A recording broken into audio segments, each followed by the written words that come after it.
Welcome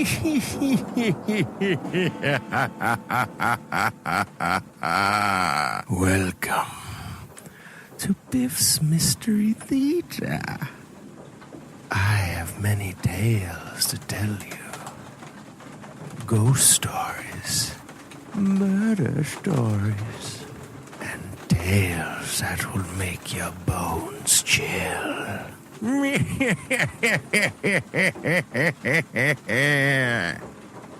Join me, won't you?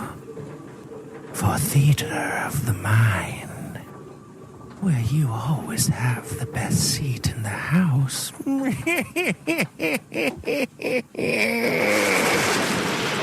Now close your eyes and turn off the lights.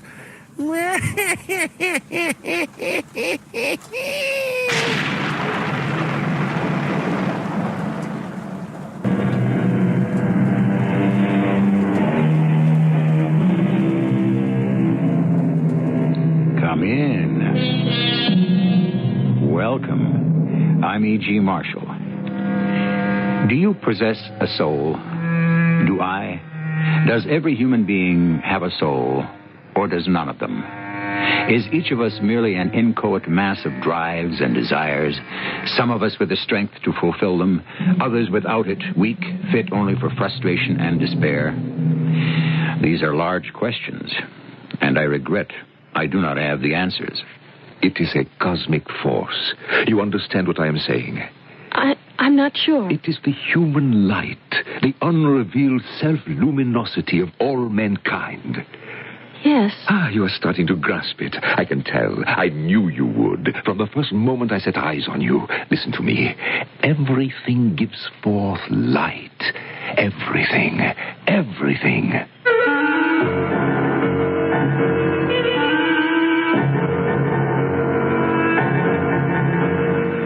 Our mystery drama, The Power of Ode, was written especially for the Mystery Theater by Elspeth Eric and stars Christopher Tabori and Jada Rowland. I'll be back shortly with Act One.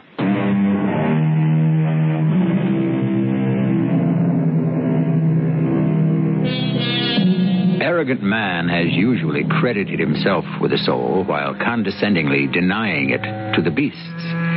But when next you pass by a dog tied up on a sidewalk, waiting for the return of an all-important someone, go back and look deep into the anxious, watchful eyes.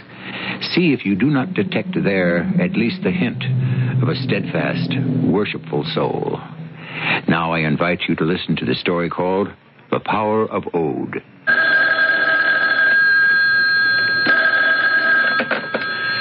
Yes, hello. Is Mr. Michael Lipton there, please? Speaking. Michael, this is Frank. Frank? Frank who? Now, you're not going to tell me you don't remember. Frank Cabot? The very same. Himself in person. Well, are you here or where? Yeah, I'm right here in town. I'm calling from the local, hostelry. I've stopped off on my way to the coast. Renew old friendships, all that sort of thing. You still are my friend, or am I taking too much for granted? Oh, don't be silly. Of course not. But it's been years. Look, when can we get together? Well, how about right now? Now? Yeah, for a drink or something. Frank, I was just going to go out when the phone rang. There's this party I have to go to. A party? In the middle of the afternoon? It's a garden party. Garden party? I didn't know anybody gave garden parties anymore. Well, they do here, now and then. Well, can't you skip it? Well, matter of fact, I don't want to. Well, not this one. Look, how about going along with me? Garden parties aren't exactly my style. It won't be so bad. We don't have to stay long, but I do need to put in an appearance. So how about it? Well, okay. Wait for me outside the entrance to the hotel, and I'll pick you up. All right? Sure. All right. Well, look, how awful can it be? It won't be awful at all. You'll see. Be there in about 10 minutes, okay? Okay.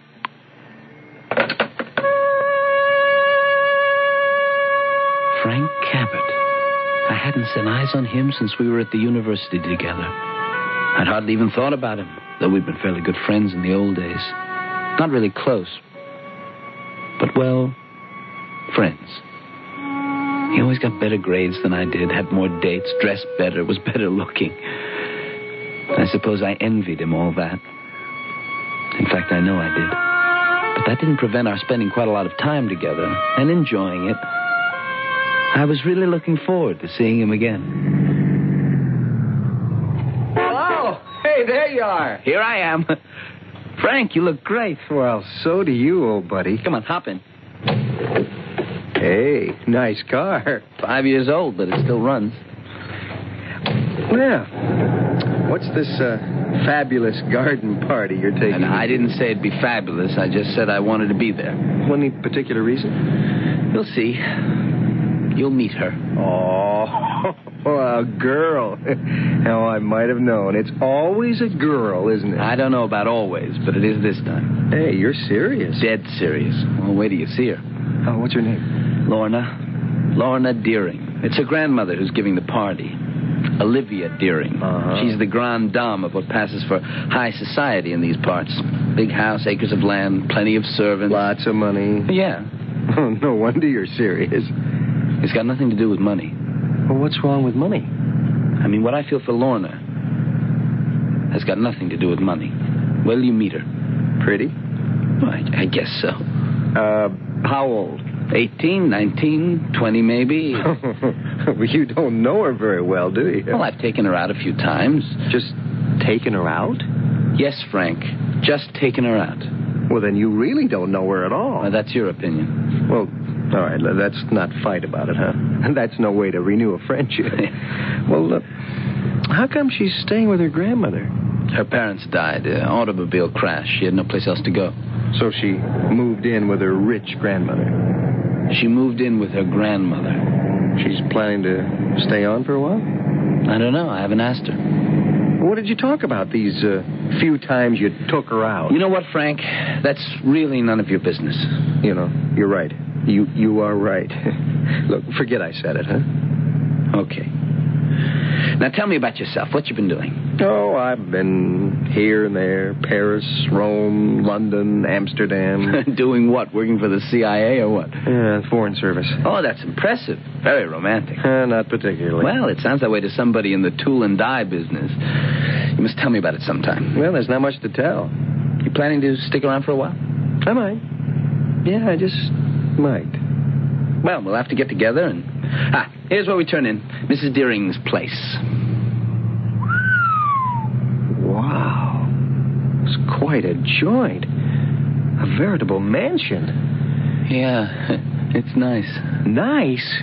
It's fabulous. And there's your garden party. Oh, very classy people. Look, can I get a drink around here somewhere? Oh, punch, probably. Punch? Wow. Get a load of those gardens. Mrs. Deering has a gardener. A couple of them. Oh, I'll just bet she does. This way. Come on, follow me. Wait. Where are we going? In the house. What for? Look, how about the gardens? How about all those classy people? I wanted to meet them. Look, nobody's going to be in the house on a day like this. She is. Who? Oh, you mean, what's her name? Lorna Deering. Yeah, well, what makes you so sure she's in the house? She can't stand bright light. Come on. She's probably in the library. Why the library? It's cool and dark in there. She likes that room. Your Lorna sounds a little on the weird side, if you don't mind my saying so. I do mind, and she's not weird. She's got her own likes and dislikes. The way you have yours and I have mine. Okay, sure. You're right. Forget I said anything, huh? There she is. You see? Talking to that old guy. Oh. Well, who's he? I don't know. Never saw him before. Well, he's no competition for you anyway. 50 if he's a day. Maybe more. Maybe 60. Listen to me. Everything gives forth light. Everything. Yes. Oh, yes, everything. Hi, Lorna. What? Oh, it's you, Michael. I brought a friend over to meet you. This is Frank Cabot. We went to school together. Lorna Deering, Frank. Oh, I'm so happy to meet you. I could die on the spot. Oh, please don't do that. Michael, this is Professor Von Drucker. Michael Lipton. Frank Cabot, is it? Yes, Cabot. How do you do, sir? I'm pleased to meet you. And Mr. Lipton? How do you do? Very well, thank you. Well, I hope we're not intruding on something terribly private. Oh, not at all. It looked very absorbing from across the room. Well, you see, I was just telling Miss Lorna about the power of ode. You said ode? Yes. Spelled O-D. I don't believe I've ever heard of it. Have you, Michael? No, I don't believe I ever have. That is the whole trouble. So few people have. And it's fascinating. Absolutely fascinating. It is a natural force, an elemental power, sometimes called the odic force, the odic power. As I was telling Miss Lorna here, it permeates the universe. It spreads itself from star to star. It is the human light, the unrevealed self-luminosity of all mankind. Everything gives forth light. Absolutely everything. You see? Well, to be perfectly honest with you, It's very intriguing, Professor. Ah, you think so, do you? Well, how do you know, well, get at this ode, this odic force, whatever? Oh, by various means. Such as? Magnets, heat, light. Amazing. By chemical or vital action. Really? The various manifestations of the odic force, are distinguished by special names. For instance? Well, there is biode, the ode of animal life. There is elode, the ode of electricity. The magnatode, the magnetic ode. Anybody like some punch here? And then there is pantode, which is ode in the general sense. I tell you, why don't I get us all some punch? Tell me, Professor Van Drucker, how did you happen to, latch onto this ode thing? Well, I think I'll do that. Get us all some punch. I'll be right back. You see, I was raised and educated by my grandfather. And when my grandfather was a small boy, he was privileged to spend a great deal of time in the presence of Baron Karl von Reichenbach. It was von Reichenbach who discovered the phenomenon he christened ode. He was a baron, was he? Oh, yes. My grandfather spent a good part of his youth at the Baron's castle of Reisenberg. There, in, talks with von Reichenbach, and through assisting at various experiments, he learned the secret of vital power, which is ode. Oh, what was he, this von Reichenbach? Some kind of a spiritualist or something? Oh, my, no, heavens, no. He was a scientist. He was a businessman, a very successful businessman. Well, here we are. Punch for everybody. I hear it has some champagne in it. Lorna, here, punch for you. Lorna. What's the matter with her? Have no fear. It is nothing. But she's just standing there. She's not moving. Not moving a muscle. She is in a cataleptic state. It is nothing. Nothing? What happened to her? How did she get like this? Very simple. I hypnotized her. Now, do you begin to comprehend the power of ode?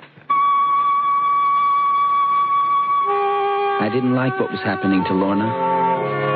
I didn't like this professor who seemed to be filling her head with the most errant nonsense.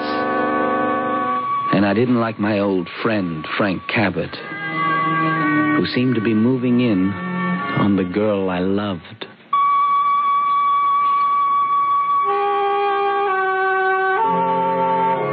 It's all true. A matter of historical record. Karl von Reichenbach was born at Stuttgart, capital of the Kingdom of Württemberg, on the 12th day of February, 1788, and died at his castle January 22nd, 1869. Our story, however, is sheer fantasy. I'll be back shortly with Act Two.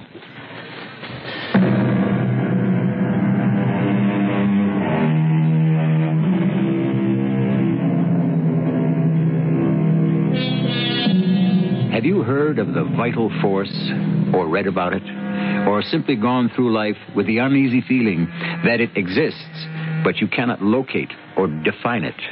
You're not the first. 200 years ago, it was called animal magnetism. Today, occultists call it the psi quality. In between, various religions and disciplines have attempted to shed light upon it and make it accessible.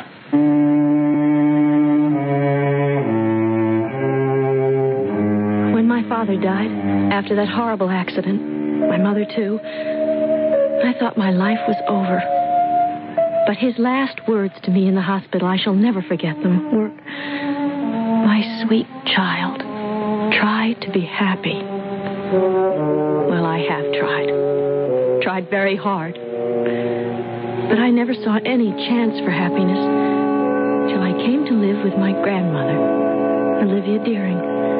and met there that remarkable man, Professor Hans von Drucker. Miss Deering, how good to see you again. You were so kind to come here, Professor von Drucker. I could have come to you if you'd said the word. Much better we should talk in this room.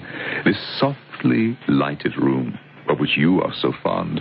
I do love this library. It was the first thing I noticed about you at the garden party. How you fled the bright sunlight, sought the muted tones of this dim place. You noticed right away. And do you know what I next observed? No, tell me. The light flowing from your fingertips. Are you serious? Oh, my dear Lorna, may I call you that? Please. Please do. If only you knew, could realize how serious I am. First of all, the aversion to strong light. This was a characteristic of Baron von Reichenbach's very first subject. This was in 1844. The poor girl could not even bear candlelight. Imagine. And did light flow from her fingertips? Light flows from everyone's fingertips. You mean that? In varying degrees, of course. Sometimes barely detectable. It is the odic force, and a high sensitive like yourself possesses it to a remarkable degree. Is that what I am? A high sensitive? With abnormal sense power. I have always felt... I never knew what to call it. But I felt something. Something I could never express. Let me try a little experiment, will you? What sort of experiment? Oh, it will not hurt you in the least, I promise. Look. Look what I have here. Why, it's a crystal, isn't it? That is precisely what it is. Now, if you will please hold out your arm. Like this? Yes, straight out, yes, thank you. Now, I shall draw the crystal slowly down your arm. Like this. Elbow to wrist. Now, tell me what you are feeling. A wind. A soft wind. Oh, a gentle wind. A cool wind. Oh, lovely. Pleasant, would you say? Oh, very, very pleasant. Good. Now, I shall draw the crystal from wrist to elbow. You know, the opposite direction. Slowly up the arm like this. Now, tell me what you are feeling, my dear. Oh, heat. It feels warm. Not enough to burn me, but warm, quite warm. And is it pleasing, this feeling of heat, of warmth? No, not really. No, it's rather unpleasant. I don't like it. I'd rather you stopped. It is the same. I was right. He was right. Oh, it is all too marvelous. Oh, my dear Lorna, how can I thank you? For what? Thank me for what? What have I done? You have demonstrated again what von Reichenbach discovered more than 100 years ago. That there is a force, the odic force, to which we are all susceptible. But the high sensitives, such as yourself, are the most susceptible of all. Professor von Drucker, you confuse me. I can't follow. I can't comprehend what you're saying. Of course. Do not let me force you to a conclusion too fast. After all, it took me years. All this? You can tell all this from just a crystal. No. In point of fact, von Reichenbach started with a magnet, a 9-fold horseshoe, the largest magnet that ever existed at that time. Then he asked the father of the subject, a man named Novotny. All this happened in Vienna. He asked Novotny to hold before his daughter this huge magnet, capable of supporting 90 pounds of iron. Mr. Novotny did so, without von Reichenbach's even being present. And The next morning, he was told that Miss Novotny had actually perceived a distinct, continuous luminosity. Really? You mean it? Now, wait. For as long as the magnet was kept open, the fiery appearance was about equal in size at each pole.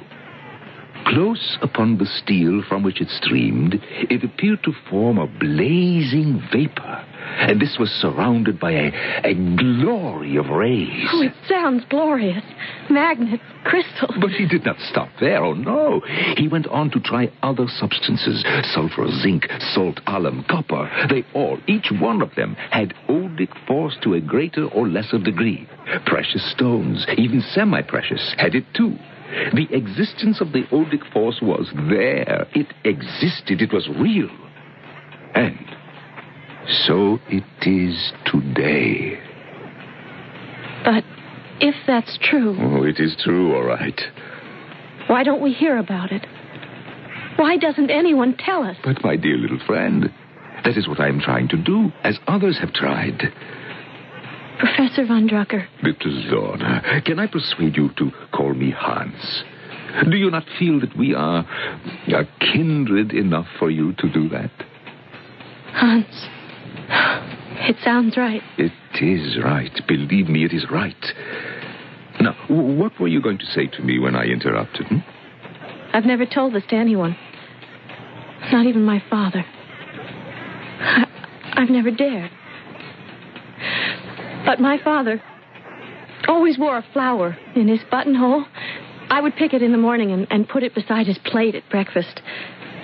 And then just before he went to work, he would let me put it in his buttonhole, and off he would go. He wore the flower all day, and when he came home at night, he would give it to me. I trembled all day for fear that flower would get lost or would fade. But it never did. Yes, go on. When he gave me the flower at night, on his return home, I would take it to my room and look at it. Look at it long and hard. And, Professor... Hans... Yes, my dear girl. I thought I could see it grow. Of course, it was not growing because it was no longer in the ground. It had been picked. No. What I was seeing was its death throes. Its last gasps, you could call it. The final flickering of life within it. I would watch and watch till it faded and died. Sometimes I would cry a little. It just seemed so sad. But then I would stop crying and go downstairs for dinner, because I knew that the next morning there would be a new flower, and my father would wear it all day and bring it home to me at night, and I would watch it till it died. Oh, my dear. Wait. That's not all. As I watched each flower die, I saw... This is what I've never been able to tell anyone, not even my father. I saw a kind of mist or vapor coming from the petals. I thought it was the soul of the flower going up to God. Did the mist, the vapor, have a color? Oh, yes, always. Pale blue or pink or violet. The one I loved best was a light gray, like a puff of smoke. The odic force. What you saw, my dear, was the odic force.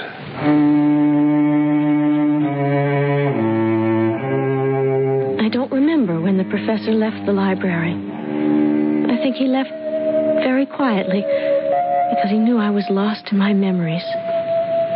And the strange interpretation he had put upon them. I felt as though everything was coming together for me now. As though I was starting off down a new path that would lead me to my destiny. There was a knock at the door and a familiar voice. Lorna, are you in there? Lorna, your grandmother said you'd be in here. Lorna, it's Michael. Please let me come in. Hello. Hello, Michael. Is it all right if I come in? I won't stay long. Come in. Thank you. Okay to sit down? Yes, if you want to. Lorna, do you remember what happened at the garden party? Of course. When I came into this room with my friend Frank Cabot. You remember Frank, don't you? Of course. Well, when Frank and I came in, you were talking to an old man, Professor Von Drucker. Hans. Oh. Is that his name, Hans? Well, anyway, he was telling you about something called ode. Lorna, after a while, I couldn't make head or tail out of what the professor was saying. So I went out and I got some punch for everybody. I know you did. That was very nice of you. No, I wasn't trying to be nice. I was... Well, anyway, I came back with a punch, and you and Frank and the professor were standing right there where I'd left you, talking. I held out a glass of punch to you, Lorna, and you reached for it, and you froze. Froze? You stood there with your arms outstretched, but you didn't take the glass. You were absolutely stiff, rigid. You didn't move. At all. Why not? The professor said it was catalepsy. He said he'd hypnotized you and you were cataleptic. Isn't that interesting? Is that all you can say? That it's interesting? It is interesting, isn't it? After a minute or so, he clapped his hands and you took the glass out of my hand and we all went on talking. Well, there, now, you see. Nothing really happened to me. I wasn't hurt or anything. Lorna, I went to the library this morning. I looked up this man, von Reichenbach, in the encyclopedia. Von Reichenbach and all his theories, well, they had a kind of popularity for about 20 years. Not everybody accepted them. In fact, hardly anybody accepted them completely. Almost everybody laughed at them. They laughed at the vital force. How could anybody be so foolish? So cruel as to laugh at the vital force. Lorna, I don't want you to see this professor anymore. Why ever not? Because he's not good for you. All these theories, all these discarded theories. Michael. Yes, darling? Michael, have you ever watched a flower die and seen the mist that emerges from the petals and floats upward? It's the soul of the flower, you see. And the odic force is sending it up to God.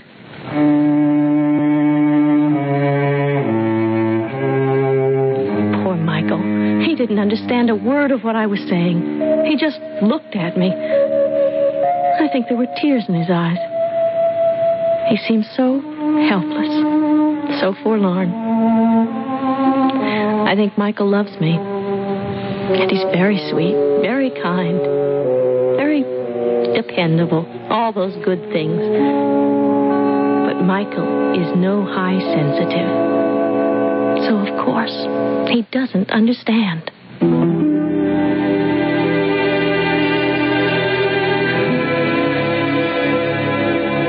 But Michael was right. Although 4 essays by von Reichenbach were published under the title The Laws of Odic Light in 1861 by Johann Poggendorff, the great body of scientists of the day remained indifferent. And it must be stated that although Poggendorff edited the contemporary annals of physics and chemistry, he himself had no valid scientific education.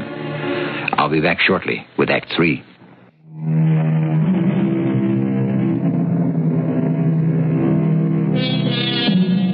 Lest you think that the Baron von Reichenbach was a romantic visionary, let me give you some details of his life up to the age of 51. He made his fortune with a beet sugar factory and extensive metallurgical works. He extracted paraffin and creosote from coal tar. He purchased landed estates in Lower Austria, Galicia, and nearby Reisenberg. To these properties, he added the steelworks of Ternitz and the blast furnaces of Gaia. No, he was no dreamer. He was an industrial prince from the Danube to the Rhine. I'm Frank Cabot. The second I laid eyes on Lorna Deering, standing with that funny-looking man in the oak-paneled library, something clicked inside my head. and I knew this girl was for me. There was something so fragile, so submissive about her. Oh, I wanted her. I needed her desperately. I didn't want to move in on her too fast, so I waited a few days after that first meeting. Then I went to her grandmother's house. I didn't bother to phone first. I wanted to take her by surprise.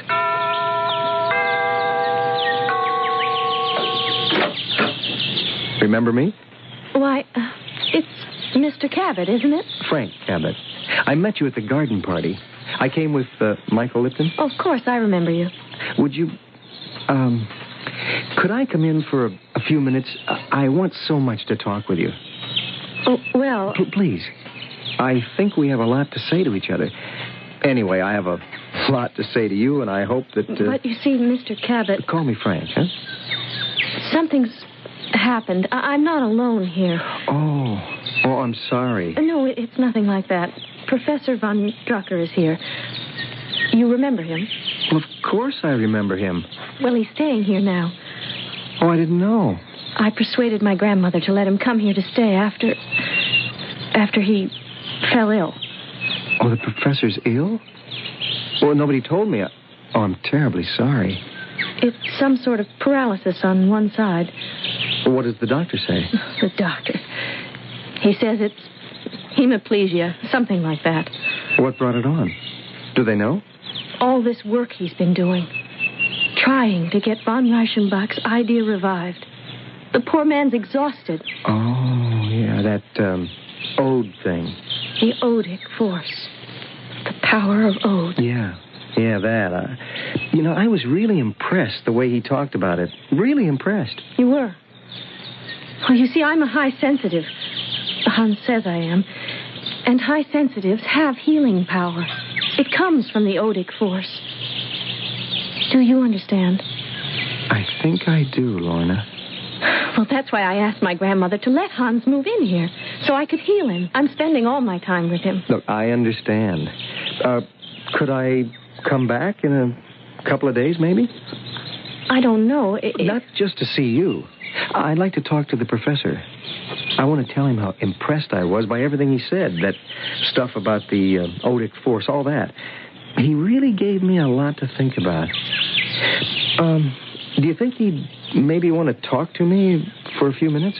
Well, I think he'd like that. I really do. Well, then, maybe afterwards, you and I could talk, too. Yes.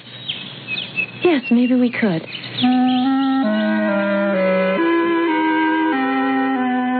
I had a foot in the door anyway. Next time, I'd get all the way into the house. I sort of avoided Michael for the next few days. I didn't know how he'd react to the idea of me moving in on Lorna. Not too favorably, I suspected. So I spent my time at the library. No luck there, but in a dingy little second-hand bookshop, I found a copy of the 4 essays by Karl von Reichenbach. They were pretty heavy reading, but when I finally got to see Professor von Drucker, I knew what I was talking about. More or less. Come in, Frank. Well, thank you, Lorna. How is he? Better. Much better. We've set up a bed in the library. It's easier for the maid that way. And pleasanter for Hans. Come on, I'll take you to him. Such a wonderful man. I'm so glad you think so. Oh, I do. I do. I wish Michael did. Michael? Oh, what does he know?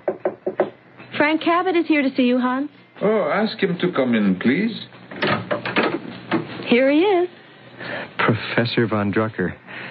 How splendid you look. Give me your hand. Strong, huh? Oh, very strong. Very. You should have felt my hand clasp a week ago. Like a limp rag. No more strength than a kitten. Isn't that marvelous? This is the marvel. This lovely girl right here. And the vital force that flows from her hands. Oh, now, Hans. But it is true. It's all true. Hans, I'm going to leave you and Frank alone for a few minutes. I know he wants to talk to you. I certainly do. And when I come back, I'll bring you a surprise. A surprise? How delightful. What is it? Wait and see. You're going to love it. Well, sir, you're certainly looking Ship-shape. Well, you saw how much better my hand is. Well, that's quite a handshake you gave me. Yes, the leg is still paralyzed, but with time and the ministrations of my dear Lorna... She really is a high sensitive, you think, huh? I know. Her hands are like flames. The odic glow, like a current. Ah, you know about it, do you? Oh, only a little. You see, it is some sort of radioactive matter. When a uniquely sensitive person passes her hands over an afflicted body, well, astounding therapeutic effects are obtained. A sort of emanation flows from her hands. Fascinating. The power of Ode. The human light. You do understand, you do. Well, I'm trying, Professor. Still a novice, but I'm trying. Get yourself a magnet, a big one. Well, yeah, man is polarized from right to left. Am I correct? Oh, correct. Put a glass of water at either pole of the magnet. Wait 6 to 8 minutes, and then get the sensitive to taste them. The glass at the pole turned to the north will be fresh and cool. The one turned to the south will taste lukewarm, disgusting. That experiment is one of von Reichenbach's, and I have repeated it with Lorna, and all his other experiments as well. Professor, I must tell you something. I'm extremely fond of Lorna. Oh? Oh, well, who could blame you? Well, I think you have a good deal of influence with her. Are you asking me to speak for you, Mr. Cabot? Yeah, something like that. Ah, Lorna, you're back. Yeah, we were just talking about you. Look what I have here. Why, it is an ice cream cone, isn't it? Your favorite kind, chocolate. Well, let us have it before it melts and spoils your pretty dress. No. No? I want you to come and take it from me. You mean over there? Where you are standing? That's what I mean. But Lorna, that is all the way across the room. I know. My leg. Your leg is strong. It's well. It will support you. Lorna, do you think he should? I know. Or what if he falls? He won't fall. Come, Hans. I'll help you, Professor. Don't go near him. He can do it by himself. Can't you, Hans? What? I... The power of Ode, Hans. The power of Ode. Yes, I shall try. Professor. I shall do it. Yes. Yes, I shall do it.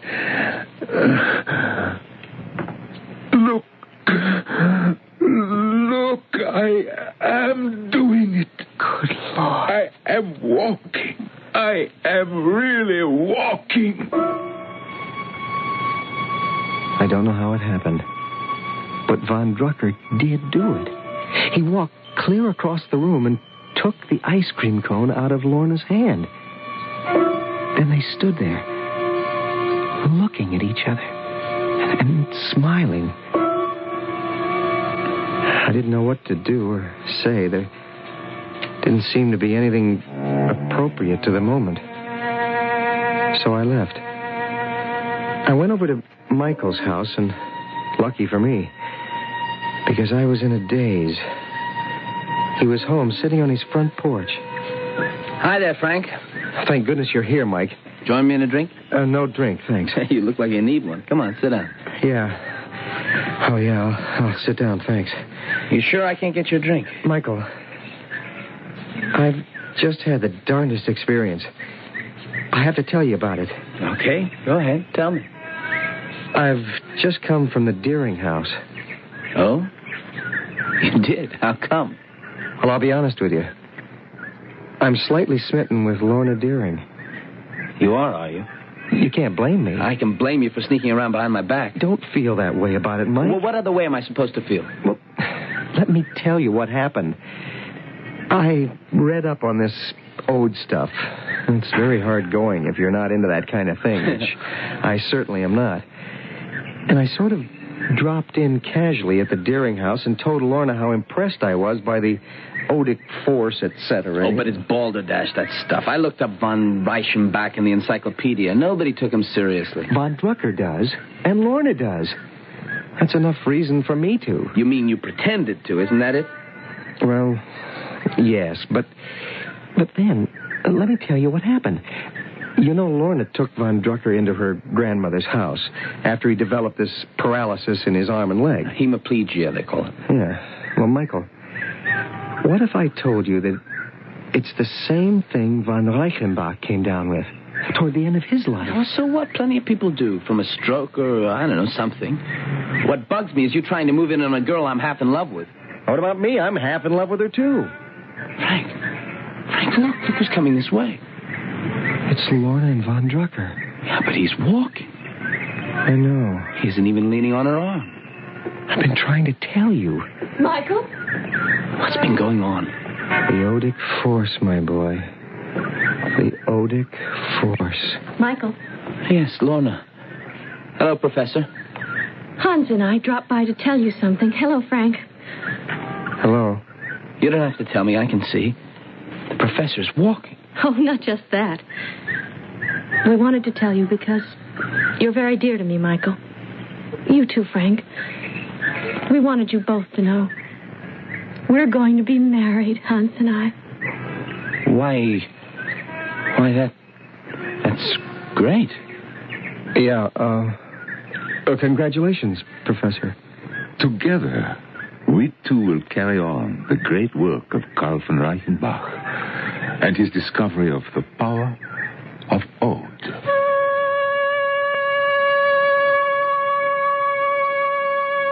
I took the next plane for San Francisco.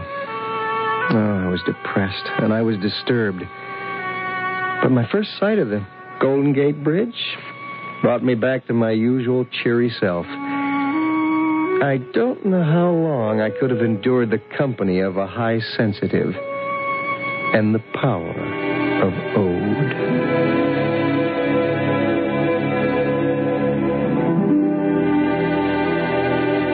Von Reichenbach died in 1872 at the age of 74 at his castle of Reisenberg in Vienna. He never retracted or altered anything he wrote. And if you search long and hard and are sufficiently interested, you can find somewhere or other his writings on the power of ode. I'll be back shortly. Enter the White Westinghouse Move to the Sun sweepstakes. You could win the grand prize, ownership title to your own Captran resort condominium for 1 week every year for life, or one of 50 one-week Florida vacations. All prizes include round-trip airfare on Eastern Airlines. See your participating White Westinghouse dealer for an official entry form. No purchase necessary. Open to U.S. residents 18 years or older. Sweepstakes void where prohibited. But hurry, our White Westinghouse Move to the Sun sweepstakes ends June 1st, 1981. Danielle Steele, author of The Promise, knows how a woman really feels. Her new bestseller, Palomino, is about a woman who has everything until her husband leaves, and when Danielle Steele knows that sometimes love demands a terrible choice, and sometimes love has no choice at all. Palomino, filled with all the emotions a woman feels, because Danielle Steele knows. Palomino, a new Dell Trade paperback. The Goodyear Spring Sale Rally is on with big savings on Goodyear Tracker LT tires. Tracker LT, the tough, durable tire for your pickup, van, or camper. Get the Goodyear Tracker LT on sale now for just $55, plus 311 FET in size G7815 load range C. Goodyear Tracker LT. Get them on sale at the big Goodyear Spring Sale Rally now. But hurry, the sale ends April 18th at Goodyear service stores and participating dealers. They were the assassins of the ancient samurai order, as brutal in their passion as they were deadly in their mission. And today, as the number of victims grows, a horrible realization forms. The Ninja live. The Ninja, an erotic thriller 5 months on the New York Times bestseller list. The Ninja, a heart-stopping demonstration of the Japanese art of love and death. Now a Fawcett paperback.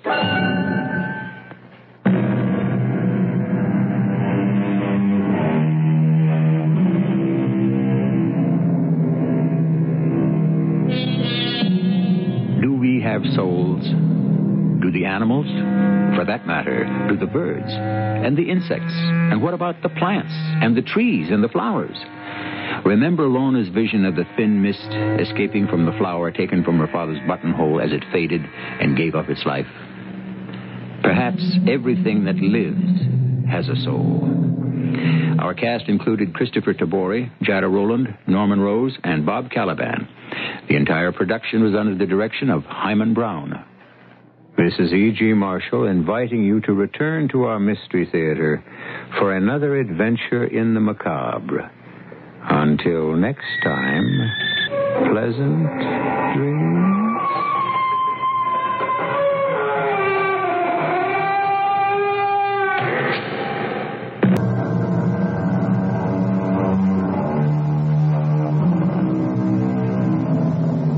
Come in. Welcome. I'm E.G. Marshall. Nobody likes to grow old. Least of all, anyone who has already arrived there. But what is old? Michelangelo was still active until his death at 89. George Bernard Shaw was still writing plays at 95. No one could categorize either of these men as old. Age is a matter of attitude about life. The young in heart are always with us, even if they sometimes step out of line. Just push the money through the window and into the bag, please. Yes, sir. Thank you. I think that'll be all. Okay, number 2. Roger, number 1. Now listen. My partner is going to join me, and we're going out the bank door. Anybody moves for 5 minutes after we leave takes the chance of being blasted.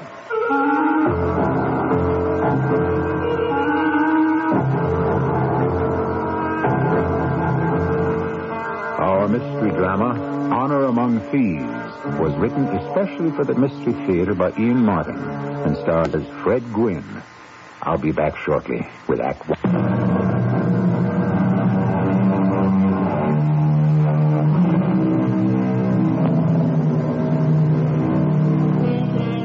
We are a constantly changing population. The last generation, the emphasis was on youth. Today, the pendulum has swung back to old folks, in numbers, but not in the good things of life.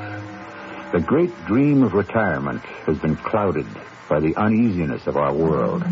Anyone on a fixed income finds the gap at the end of the month, when there isn't any money, slowly growing wider and wider.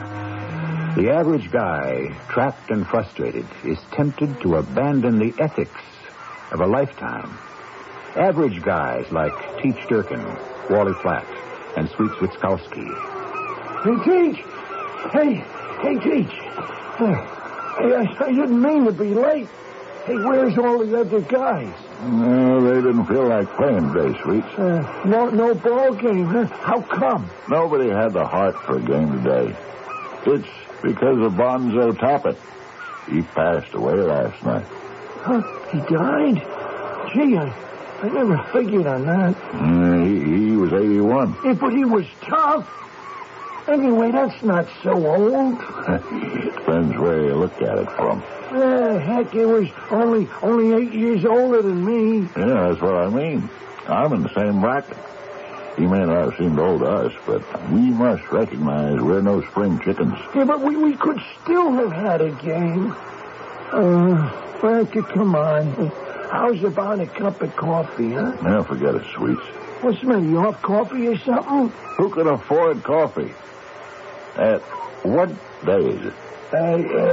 Tuesday. No. I don't mean what day, what name. I mean what day, what date.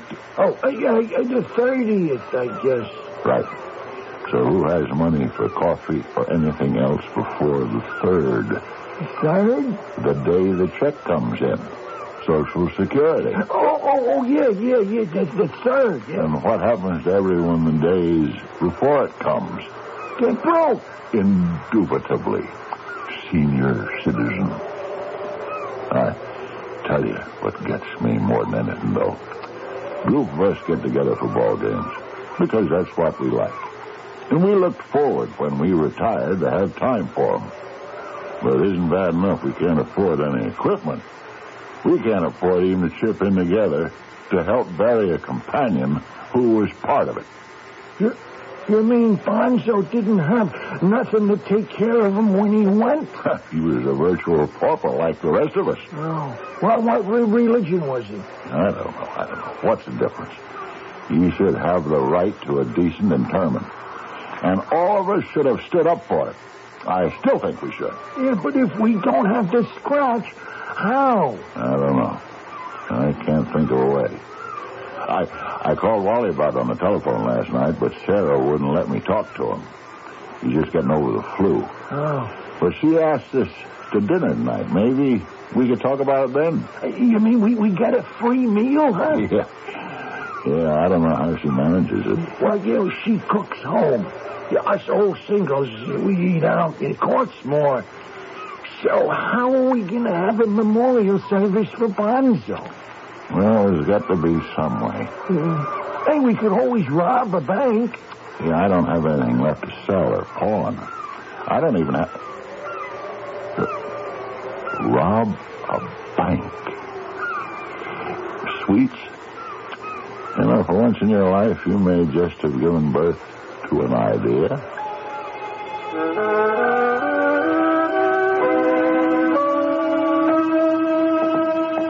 You set the table, Wally? Yeah, I did. Anything else there, honey? No, I don't think so. Oh, you think this will be enough for all of us? I hope so. Sure smells good. I wanted to get a little more meat to add, but we're scraping the bottom of the barrel again. Yeah, we're lucky than most. You got your part-time job at the factory. Between us, we just make it every month. That's why I worry so about Peach and Sweet. They make it. Oh, I wonder how. Yeah, so do I.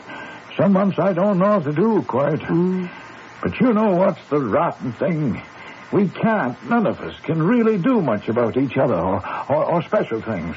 Special things? Well, like Bonzo dying. Even his best friends can't get together to give him a decent send-off. Makes you think, who's going to care when we'll go? Who cares? Just so we go together. Oh, well, that must be the guys.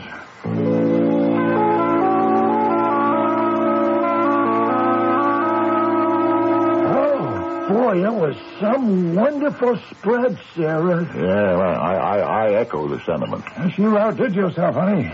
Well, I'm glad you boys liked it. Hey, we ought to help with the dishes. No. I don't want any of you messing around in my kitchen. Oh, but honey, You just listen to me, Wally. This part of our life I run. Now, you boys enjoy your coffee and figure out the rest of the world. I wish we could. Well, if anyone can, it ought to be you, Peach. Why me? Because you're the leader. Well, I mean, it figures. You're not only the coach, but you're the pitcher. So what? What do you want me to do? Well, we're just struggling to think what we can do in Bonzo's memory. What can we do? We can't even get together enough to buy a headstone for his grave, let alone enough to have a wake. Well, we've got to have some cash money, that's for sure. But how do we raise it? Well, Teach has a way. What? Huh? I don't know what he's talking about. Well, sure you do. I give you the idea, don't you remember? I just said it for a joke, like. But Teach, he picked up on it. Come on, go and tell him, Teach. We could rob a bank. You've got to be kidding. You could end up in prison. Well, at least you'd get 3 square meals every day, huh? You can't be serious.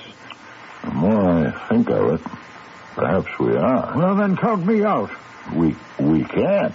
Well, how come? Why? You're the only one who owns a car. Yeah, and we'll need that for the getaway. All right, you can borrow it. No. Wouldn't work. Why not? We need you to drive it. 3 of us. 1 for the holdup, 1 to cover the people in the bank, and 1 to keep the car running and serve as a lookout. Oh, I don't want to be any part of it. But you got it. We're buddies, right? And everything together. Yes, I just don't want to be in with you. What? The Clink, the Pokey jail. No question of that. Correctly envisioned, It cannot fail. Yeah. Just leave it to Teach. You ever know him to steer us wrong? All right, Sweets. I know what I owe Teach. And you, too. You're my pals. But I got a wife to think of as well as myself. I'm too old to be starting a life of crime. We are only as old as we feel. And I'm not advocating a career in crime. This is strictly a one-shot. Just enough to provide us with some security. Well, it's still a crime. But I wouldn't want to let you down. It's the way to go, Wally, baby. I'm relieved by your decision, Wally. We couldn't swing it without you. I just hope the old car holds up. Well, you're a first-rate mechanic. I know you'll put it in shape. But have I got the time? Well, I don't think we should wait too long, but it'll take a few days to scout the right bank. Lay the right plans and collect some disguises. Hey, I got my old seaman's helmet. And I have a thing like a ski mask that Sarah knitted for me. Used to use it chopping wood. Gets mighty cold in Maine. How about you, Teach? Well, I have some built-in plastic options. What do you mean? I dislike to reveal my intimate secrets except when the moment is exigent. Huh? Observe, if you will, this transformation. You see here, notice my hairline. When I remove my toupee, it's non-existent. Teeth? Also an illusion. Add dark glasses and... would you know your bosom buddy? Oh, honest, Teach, you're the most, huh? Would I pass muster with you, Wally? I reckon. But wouldn't you feel safer if you were more disguised? Perhaps if you could filch me one of Sarah's old stockings. No. Sarah's got to know nothing about what we're planning. Oh, yeah. I go for that, yeah, because women talk too much. Well, it isn't a matter of talking. It's just she'd disapprove.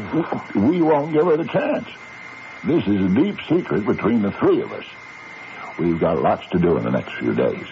We'll meet secretly and finalize the operation. But I want to set a target date. A week from Monday. How come that day? Because the bank I'm thinking of distributes the half-month payroll for the Hilldale Cosmetic Factory. There'll be more than enough money when the bank doors open for us to take our share.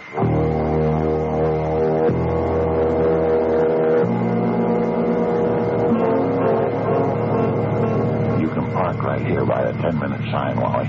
Okay, Cheech, you got it. Now, are all our watches synchronized? Yeah, I got 8:45. I told you to get that watch fixed. Wally? My watch counts out, but on the radio, just before you made me turn it off, it was 3 minutes after 9. That's the correct time. Okay, let's move on out.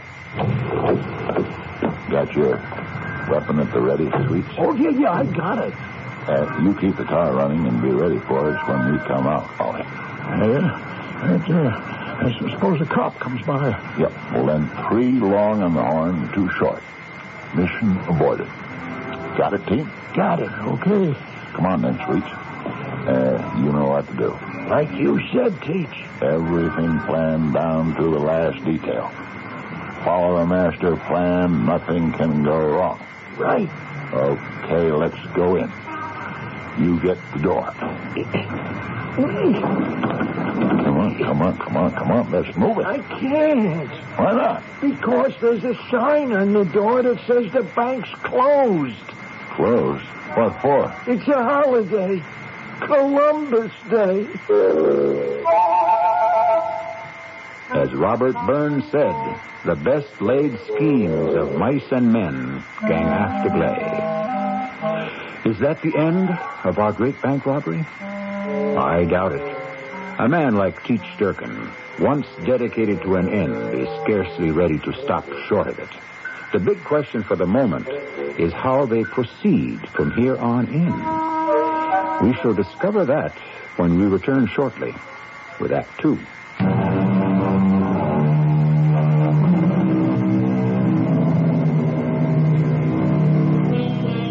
Every great general has encountered adversity. The measure of his greatness was the ability to regroup, to replan, and to snatch victory from the jaws of defeat.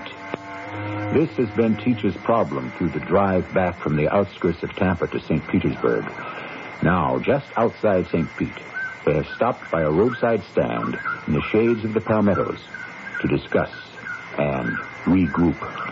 You see the value of meticulous planning. You think you have everything estimated down to the nth degree, and then you run up against something like Columbus Day. Maybe it's a good sign. Well, how, Wally? Well, Columbus didn't do so hot either. He could have sailed the ocean blue, okay, but all he did was run into Cuba or somewhere. San Salvador, actually. That was the first trip. You mean Christopher Columbus didn't discover America? He got a lot closer to mainland the second time round, but he was still the first. Oh, well, I'm sure glad to hear that. So, what's good enough for him is good enough for us, huh? Well, you mean you want to try again? Why not, eh? I teach, huh? Why not, indeed? Plans are all laid. Perfect, except for one little miscalculation. Huh? By tomorrow, that will be remedied. Both of you willing to have at it again, then? Oh, yeah, okay by me. Well, I guess. If you guys are still on. Some more coffee, Wally? No, thanks. Are you sure? Yeah, well, maybe just Flash. You've been acting so funny. Something is wrong. No, honey, nothing's wrong. Now, don't try to pull the wool over my eyes. I've been living with you too long.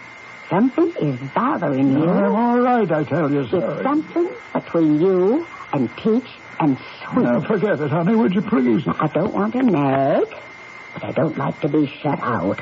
Not by you, Wally. It's just I worry about them, you know. I mean, all they got's a Social Security check. They're having a tough time making out each month. I know. Even with us. And me still having a job, we can just about make ends meet. Well, maybe we can fix that. We got plans. What sort of a plan? Oh, it's just a sort of a way to raise some extra cash. Wally? What, Sarah? You're not going to do anything you'll be sorry for. Not if it works out, all right.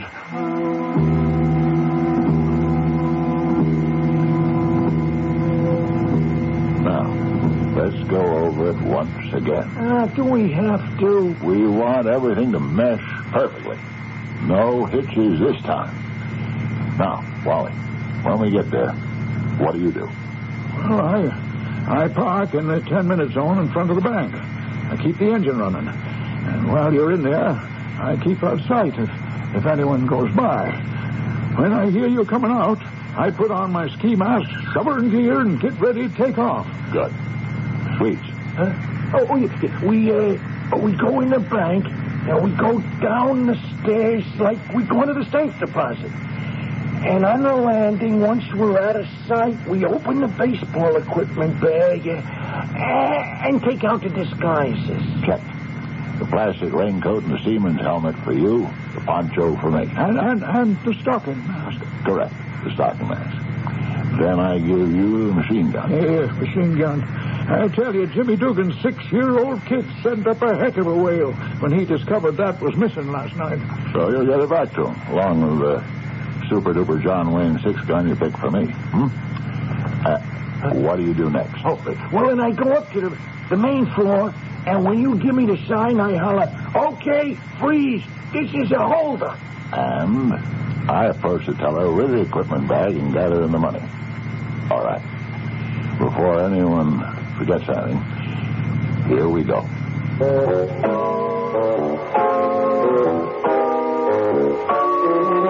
Come on, Sweets, what are you doing? Got my mask on inside out. It doesn't matter. This isn't a fashion show. Let's go. I forgot my lines. You'd better not. Without my teeth, it's hard to talk. Come on. Tell them it's a holdup. Okay, everyone. Freeze. This is a holdup. You, the first teller. You there. My partner will give you the bag when he comes to your window. Just give him all the dough you got. Yes, sir. Just push it through the window and in the bag, please. Yes, sir. Thank you. I think that will be all. Okay, number 2. Roger, number 1. Now listen, everybody. My partner's going to join me, and we're going out of the door. Anybody moves for 5 minutes after we leave takes the chance of being blasted. Let's go. Go! What is it? My hand, you caught it in the door. Never mind that now. Get it loose. I think I broke something. Come on. Let's move. What is that idiot Wally doing backing up? Maybe he's just trying to get closer. Okay. Climb in. Start getting rid of your disguise. Okay. Why didn't you stay put, Wally? Well, that guy in the Mercedes parked right in front of me. Forget him. Let's get out of here. Can you get around him? Don't have to. He just pulled out. Then let's follow his example.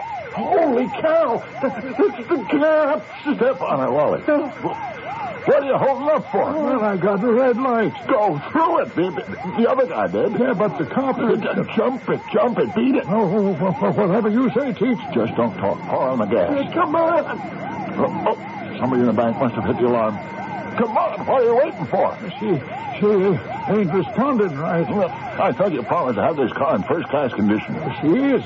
I can't figure out what... What? I forgot about yesterday. Long trip. I think I'm out of gas. Now what do I do? What else can you? Here's a gas station. Pull in gas up and get rid of disguises everyone. They got us for sure. Red-handed. No. Well, maybe not. Keep your fingers crossed. Hey, you. Me? Yeah, now, who else is driving? Now, y'all see a big, great car pull away from you in front of the bank there, huh? Why, a Mercedes. Yeah, you catch the tailplate? No. Why? Well, somebody just robbed a bank. Now, who are you guys? We're part of an amateur senior citizens baseball league, the Freebies, on our way to pay the time for Over the Hill gang. You said somebody robbed a bank. Now, y'all were parked out in front. Now, didn't you see anything? You mean the 2 men who came running out and jumped into the Mercedes? No, I'm going to take out after them, Bill. Wow. We got lucky. Wally, gas up and then let's get out of here. It looks like we got away with it.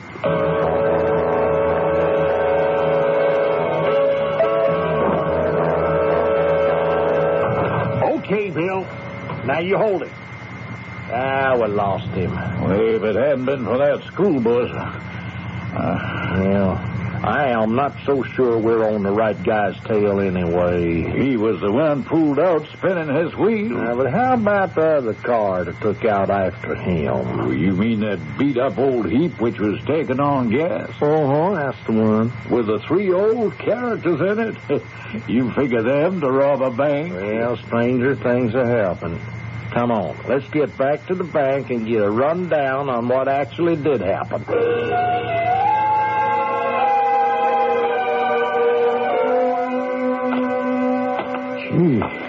When the cop came up to us at the filling station, I thought for sure we were dead ducks. Lucky that other car was taking his attention. Okay, everybody, grab a stack and start counting. Sweets. What is it? The hand. The one that got jammed in the door. What's wrong with it? I don't know. It feels like it's broken. Here, let me have a look. Maybe you better go to the clinic. I'm having to take a look at it. You want Wally to drive you over there? No, it ain't far. I could walk. You do that, Sweets. By the time you get back, we'll have all this divided into 3 equal shares. All them beautiful greenbacks. I never thought we would get away with it.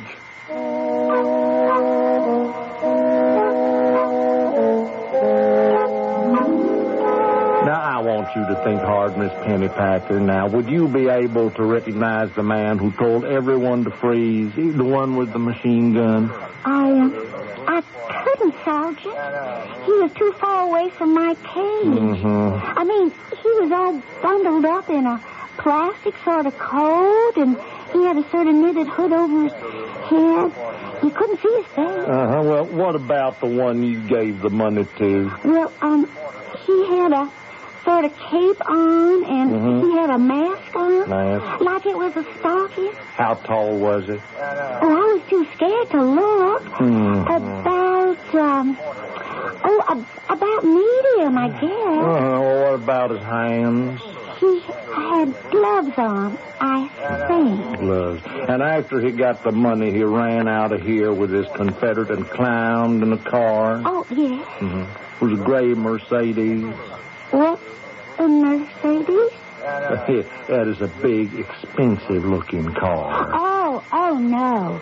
The one they got into was an old beat-up jalopy. Ooh, was it now? Now, I wonder if you could just describe that old beat-up car to me very carefully.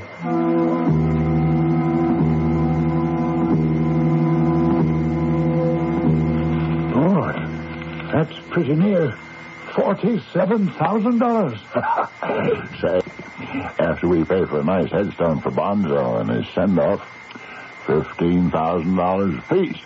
Oh, well, how would I tell Sarah where it came from? Why should she ever know? I think it'd be better if she didn't.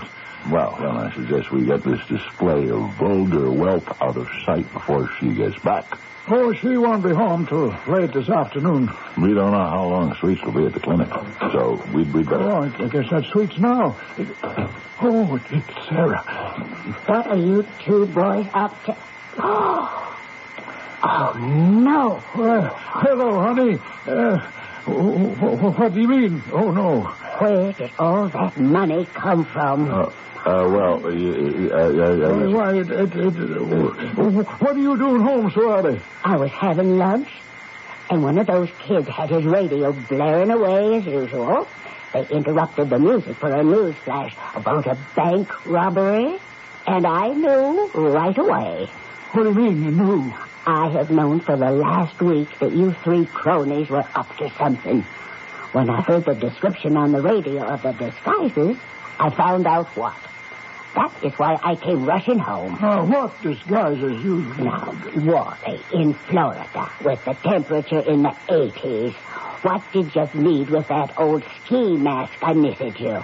Or with one of my old stockings? Or why did Sweet suddenly come and ask me to don his old sailor's helmet?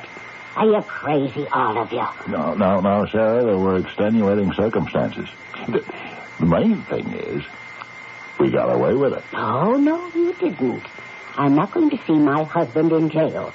You are going to take that money and march right out of here to where you got it and give it back. Here's a sad predicament.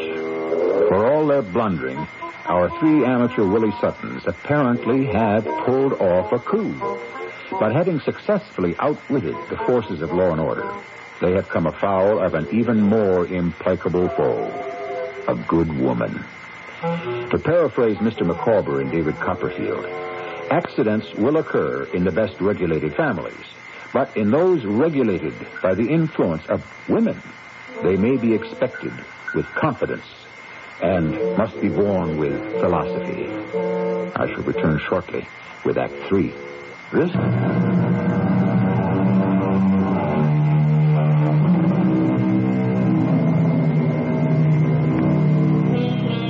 The great bank robbery scheme seems to be foundering on the rock of a woman's conscience. Our three amateur senior citizen burglars, despite all their bungling, have very little trouble stealing the money from the bank. Now, faced with reversing the process, it's not surprising that they have less confidence in themselves. It's easier to do than to undo. Sarah, be sensible. We can't return this money. Why not? Well, we might get caught in the act. That didn't seem to bother you when you were stealing the money. You have no right to this money. Oh, now, honey, you don't know what we planned for it. I don't want to know. You just walk up and say, I'm sorry, we made a mistake, and we want to return the money. Oh, I wouldn't want to take a chance on that, sir. Well, then you'll have to find some other way. Because if that money isn't returned by tomorrow, I am going to the police and tell them where to find it. You would turn in your own husband? I'm not interested in some small temporary embarrassment for him, Mr. Teach Duckin. What I am interested in for him is his immortal soul. Well, now, Sarah's got kind of a point, Teach. I suppose she has. I can't quarrel with her theory, but... Well, how on earth do you think we could put it into practice? Oh, well, what else can we do now? I don't know. Well, you got it. You're the leader. No, not anymore. I know how to attack, but I don't know how to retreat. What else can we do? Well, we can divvy up the dough as we have. Wait for Sweets to return, so me and him can take off with our shares and leave you and Sarah to work out what you want to do with yours. Oh, I don't know if that would work. It would be up to you to convince her to go along. Oh, that must be Sweets. Hey, hi, Wally. Hi. Hey, Teach. Teach, we got trouble. What, Sweets? I go in with the hand to see the doc, right? Well, the joint is jammed. So this cute little nurse knows me from other times, like when that foul ball dislocated my thumb. Huh? Well, so she says, not again. While you're waiting, go take some deep heat. So I goes in and I shoves my hand under the lamp. And instead of infrared, I hit the ultraviolet button. And what do you think? I don't. You tell me. The back of the hand is okay. But all the front, my fingers, the palm, all, it's bright red. Red?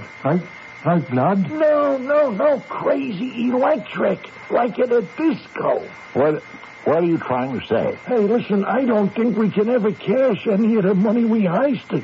It's marked, like with some kind of dye. Well, that really blows it. Oh, what do you mean, Teach? I mean, your wife Sarah's right. Now, we got no choice. We've got to give it back as fast as we can before we get in real trouble. Those three old Joes pulled a fast one on us, Bill. They were the ones that held up the bank. Now, you and me just blew it.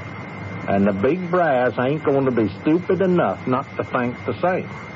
But, Sarge, what can we do? We are going to put in all the extra time we can into this. We're going to ride the only clue we got. Yeah, what's that, Sarge? That beat-up old heap they were driving. Now, I'd spotted a mile off.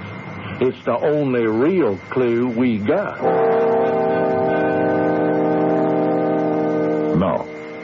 No, we don't take the car. Too recognizable.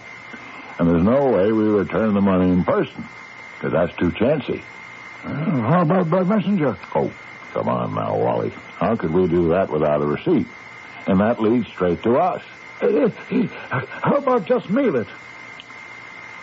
Mail it? Well, it was just a thought. Yeah, but an excellent one, Wally. That solves all our problems. Yeah, I got a nice box for it. The perfect solution. You just leave it to me. I'll handle the whole thing. And I'll drive you over once you get it packed. And I'll pay for the stamps. I got us into this mess. It's up to me to get us out of it.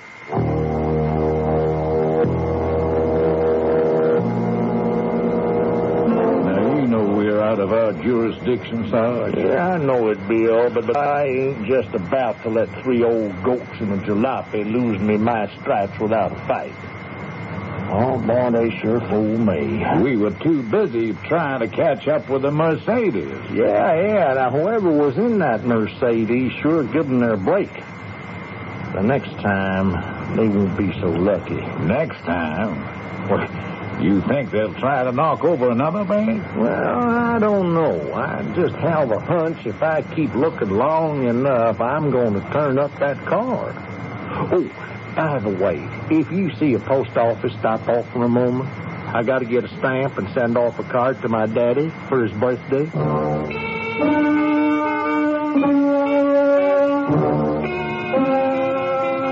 What the Sam hell is taking Sweet so long in that post office? Well, maybe there's a long line or something. He's been in there almost half an hour. You want me to go in and see what goes? No. You stay with the car. I'll go in. Uh-oh. What is it, Chief? Police car just pulled up in front. Oh, there's a cop getting out. That's the police sergeant that was at the gas station the night we held up the bank. Well, close the door and get in. We'd better make a run for it. No, we can't deserve Sweets like that. Look, anyway, there doesn't seem to be much excitement. Wait, hold it. The sergeant went into the post office. Oh, yeah. Look who's coming out of the swing door on the other side. Sweets. Well, the other cop in the other car isn't paying any attention to him. Well, I'll start the car. Yeah, sure, Chief. Yeah. Pull out and meet Sweets. That big truck should shield us from the police car. He'd better. Does Sweets see us, though? I don't think he did.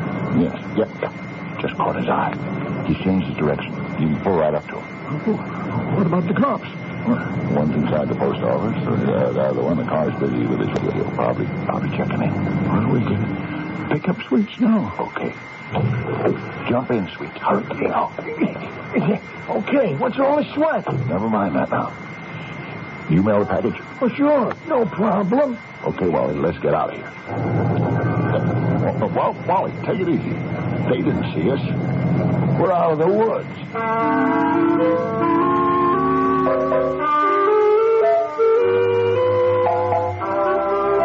Happy birthday, dear Sweetie. Oh, I sure do. Thank you all. You and the missus, Wally, for this little party for me. And you too, Teach. It isn't only a birthday party for you, Sweets. It's a celebration. Thank heaven we mailed back that stolen money. We don't have to be ashamed anymore. Well, I still feel ashamed that none of us have enough to buy our friend Sweets some birthday gifts. Oh, no. I don't need any more than you guys as friends. I didn't expect nothing since we all got just about that. So I'll get it.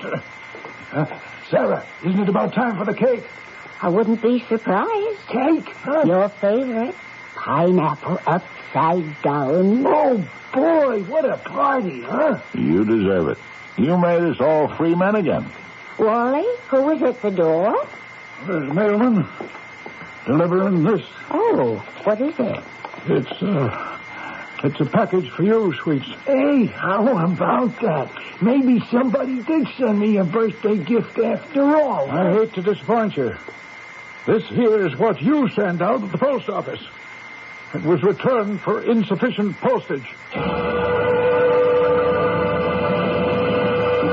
Well, I thought it had enough stamps. You see, I spent every dime I had in my pocket. But how'd they know to send it back here? Because it had a return address on it. How could you do it, Sweets? Well, I couldn't afford to insure it, and I didn't want it to get lost. And the guy behind the counter said it ought to have a return address at least.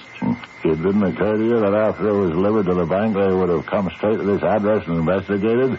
And as a result, we could have all been jailed? Well, I never thought about anything, but just I wanted to get the money back and out from under. Maybe it's a lucky thing you didn't have money enough for stamps to get it delivered. Oh, no. Now, what do we do, Teach? What we should have done once Sarah brought us to our senses. I'll put the money in a shopping bag and go back to the bank and throw myself on their mercy. Oh, no, sir. We're in this together. Yeah, like the Three Musketeers. One for all and all together. Okay. First thing tomorrow. Right, Sarah? Right. I just hope they don't come down too hard on you boys.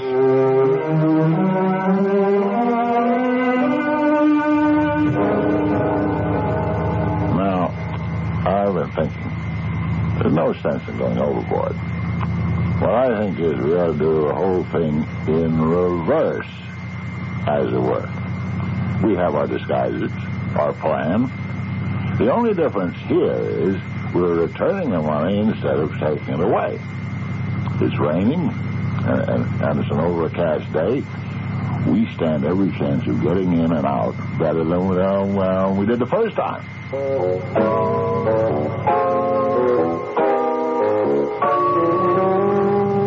Let's run to the bank, Cheech. Where do you want me to park? Right in front, same as last time.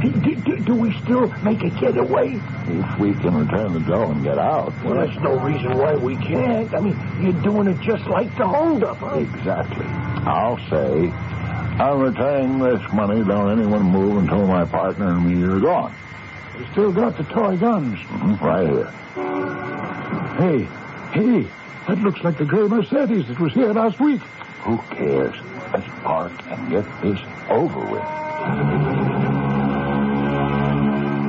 Bill? What is it, Sarge? Bill, that's the car. The beat-up heap. Slow down. And we're right around the corner from the bank. Well, you don't figure he's going back there. I don't care what I figure. Now, just let's step on the gas and get there and see for real.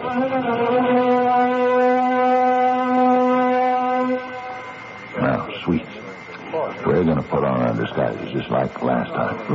I'll join the line, give the money to the teller, and warn her to give us time to get away. Okay.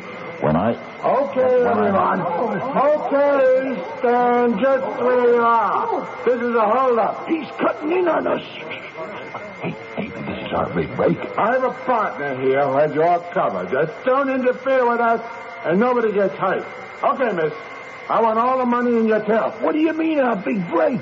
You take his Confederate. I'll take the main guy. Okay? Okay. Go. Drop the gun, mister. Why, you... Drop it! Drop it or I'll cut you in half! Hey! All right, everyone, this is the police now. Put your guns down. Come on. Put them down, all of you. Get your hands high over your head. The party is over. I don't see how that cop ever let us go. Well, he really didn't have anything on us. But he had us dead to rights. All that dough we stole, right in our hands. Not exactly. In all the confusion, you see, I dumped it in with the cash the bank robber had in his bag. Yeah, well, you didn't fool that sergeant for 1 minute. No. But when I pointed out to him how much easier it was to nail a couple of known criminals for both robberies, he had to agree.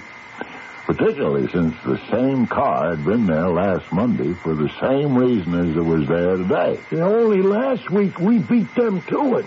And if we hadn't come back to return the money, they would have got away today, and he'd have 2 unsolved robberies on his hands. He's a pretty decent cop. Yeah. He has some understanding of the problem. He let us off scot-free. Not quite. He sort of put us on parole, you might say. He's coming by to umpire our ball games for the rest of the season.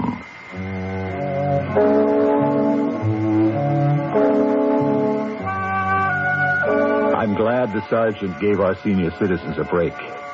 It just may be, however, that the sergeant didn't let them off entirely scot-free.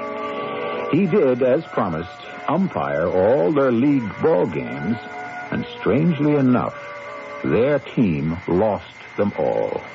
Equally strange, this was one umpire they never questioned. I'll be back shortly. Lorne Green?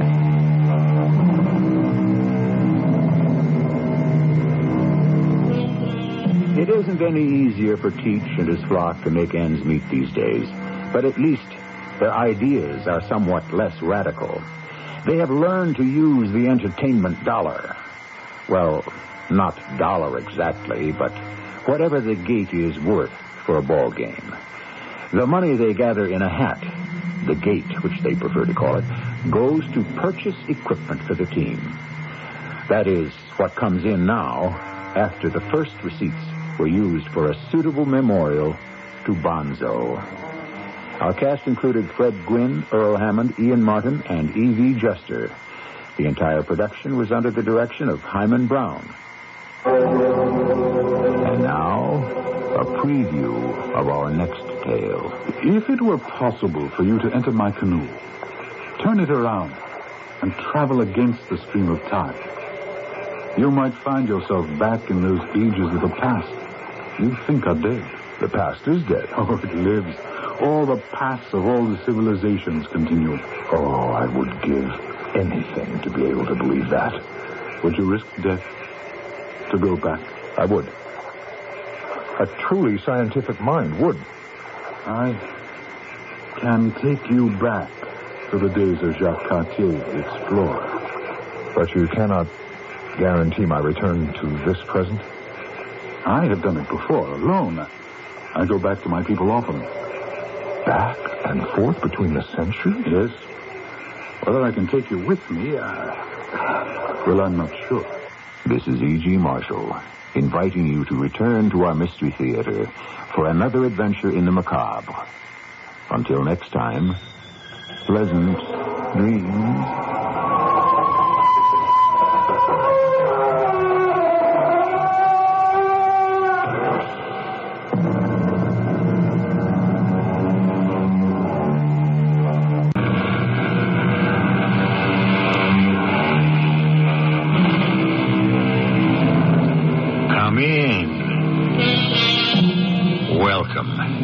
I'm E.G. Marshall. It is said that no one is so old that he cannot live another year, nor so young that he cannot die today. And thus, we have it clearly stated, the mysteries that surround each of us, life and death, age and youth. Some are spared, some are taken. Why? If we only knew. We'd like to get what might be called a psychological profile of the murderer, ma'am. Yes? Tell me what you know, Sheriff. Oh, you know the victim was shot. Yes? He was also stabbed. Ah. He was also poisoned. All three? All three. Now, what could this tell us about the murderer? Obviously. He was a very insecure person.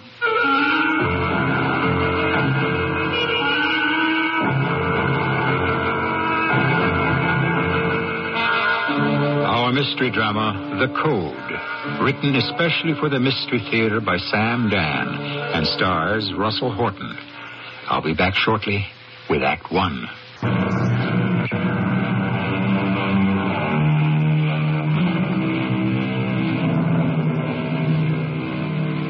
I have fallen in love with American names, said the poet. The sharp names that never get flat. The snakeskin titles of mining claims. The plumed war bonnet of Medicine Hat. Tucson, Deadwood, and Lost Mule Flat.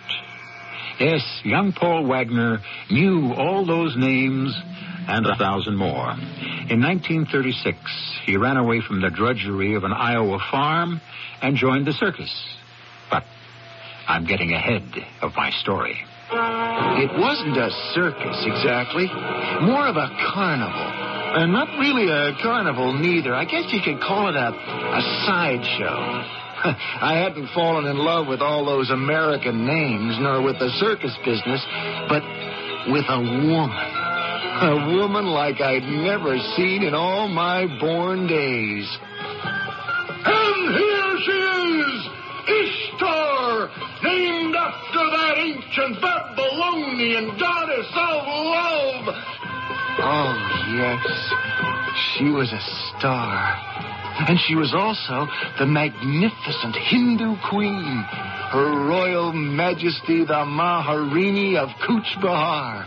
She knew all the mystical magic of the inscrutable Orient. She was tall. She was slender. She had long black hair and flashing black eyes. Oh, and a smile that could warm your heart. And also chill you to the marrow of your bones. Yes, I worshipped her. But from a distance. How could I ever hope to approach her? Then, one night, it happened. Everything happened. And here she is, the Grand Duchess Helena of the late royal court, of the late royal Tsar, Nicholas of Imperial Russia. Helena, she reads the mind. She probes the innermost mystery of the human psyche. The human... Jack! Of the... Jack! Somebody open... I can't breathe!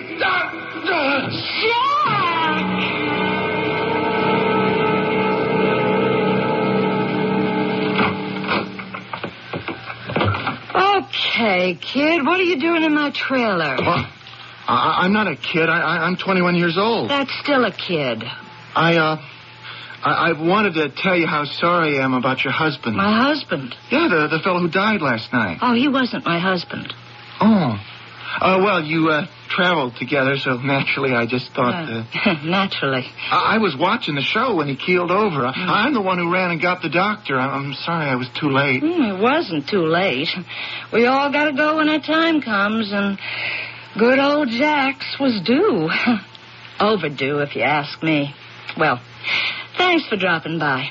Adios. I had another reason for coming here. Oh, don't tell me. You want a job. How did you know? I read minds, don't I? Sorry, kid, I can't use you. Nothing's open. Well, this fellow Jack, his job's open. No. You can't be a plow jockey one day and then walk into a job like Jack's the next. But I can do it. I know I can do it. Sorry, kid. Look, I took $100 from the bank, all the money I had in the world. And for the last 3 weeks, I've been following the show. I've been listening to Jack. I can say it exactly like he does. Anybody can be a barker. Well, maybe. Sure, I can use one of the concessionaires. I suppose you can. But, does he know the code? The what? The code you use in the mind-reading act. Who told you there's a code? I cracked it. I don't believe you. I don't say I know all of it, but I'm sure I figured out the system. I have a gentleman here. That means a middle-aged, bald-headed guy with glasses. I have a gentleman means a young guy. What is this means a fountain pen. And can you tell me means a watch. Hey, well, wait a minute. Tell me what he's thinking means he's worried about a woman. Does he have cause means the woman's much younger than he is. You want me to go on? You're going to have to break in a new partner. Hey, you're a fresh kid. You know that? I'll work hard. What's your name? Paul Wagner. All right, kid. I'm going to throw you to the wolves. Let's see what happens. Once you move the people inside the tent, you pick out your mark, the one whose mind she's going to read. Oh, that is, she's going to read it through me. I have to get somebody set up. Always pick on a bald-headed guy. A nice, stout, plump, middle-aged, bald-headed guy. And there's always one in the house. Yes, sir. Before the Duchess makes her appearance, is there a problem she can solve for you? Well, maybe yes, maybe no. Health, wealth, love, what is the nature of the problem? Well, there's this little girl. Love. She ain't a day over 19 years of age. The peak of pulchritudinous perfection. Whereas me, well, I ain't exactly over the hill. You might say I just about reached the crest. And the question, the perfectly natural question, is it you or your bankroll? Have no fear, the Duchess shall read the truth.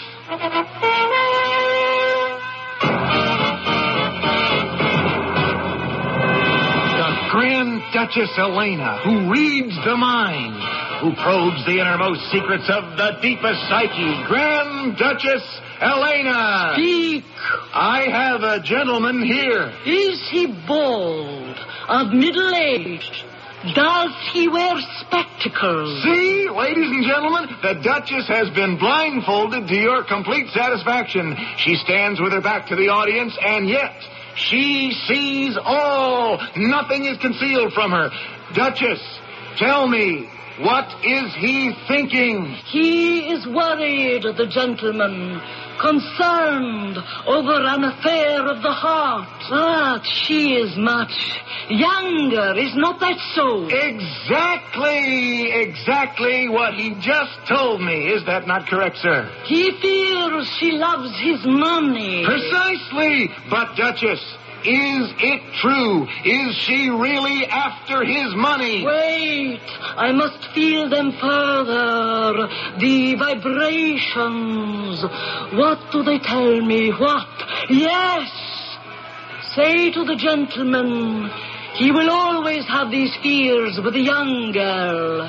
Say to the gentleman, marry a nice widow or attractive spinster. The vibrations have spoken. She was a hit. She was always a hit. And the crowds that keep coming in to ask her, ooh, you'd be surprised. The personal and intimate questions they'd ask her. Usually, we'd only stay in town a couple of days or a week. But here, business was so good, we'd been almost a month. Well, late one night... Hello, son. What can I do for you, sir? I'm the sheriff. Well, we got our permit okay and everything, Sheriff. You don't remember me? Let me take off my hat. Well? You do look familiar. I'm the bald-headed gentleman whose mind was read by the princess a week or so ago. Oh, she's not a princess. She's a duchess. Well, strictly speaking, she ain't a duchess neither. Her name is Juanita Schultz, and she hails from Philadelphia, Pennsylvania. Oh. Well, what's on your mind, Sheriff? It's a pity she ain't here. She could read it. Where can I find her? I think she's gone to bed. Suppose you could wake her up? If it's important. Would I ask if it wasn't? Carnival folks and the law.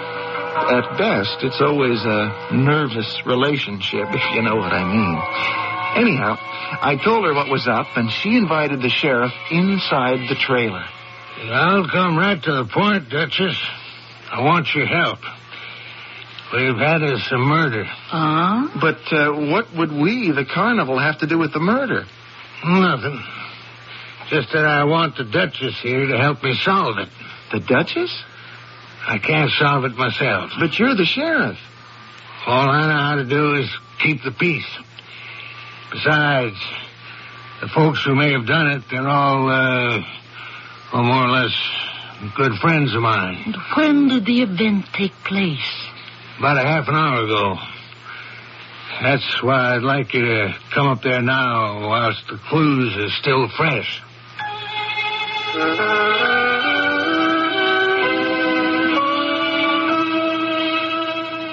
This is old man Loomis's place. He was 92 years old, but hale and hearty. Matter of fact, he was fixing to take himself a bride. A bride? Yeah. He was about to resubmit to the bonds of holy matrimony. But who'd want to marry a man of 92? Well, son, you remember that gal I asked the Duchess about? Her. Her? Yep. Druzy Malone. The one that was even too young for you? Exactly. Well, why would she want to marry him? Because he had $1 million. Everything clear? Where is poor Mr. Loomis at present? Doc Halliburton, the coroner, had him taken down to the morgue at the hospital. And what had taken place here? Somebody thought they heard a shot. They telephoned my office, and so I come up here. I rang the bell. There was no answer. So I tried the handle. The door was unlocked. I walked in, and I seen him sitting there in that armchair, dead. He'd been shot. Well, to tell you the truth, I thought he'd been poisoned. Poisoned? Yeah, there was this coffee cup laying on the floor near his feet. It had a funny smell. I took a small sip. It was arsenic. But you said someone heard a shot. That's right. Then I looked, and I could see the little blue-black bullet hole in his forehead. Well, then he had been shot. And there was blood on his shirt from what looked like a wound in his chest.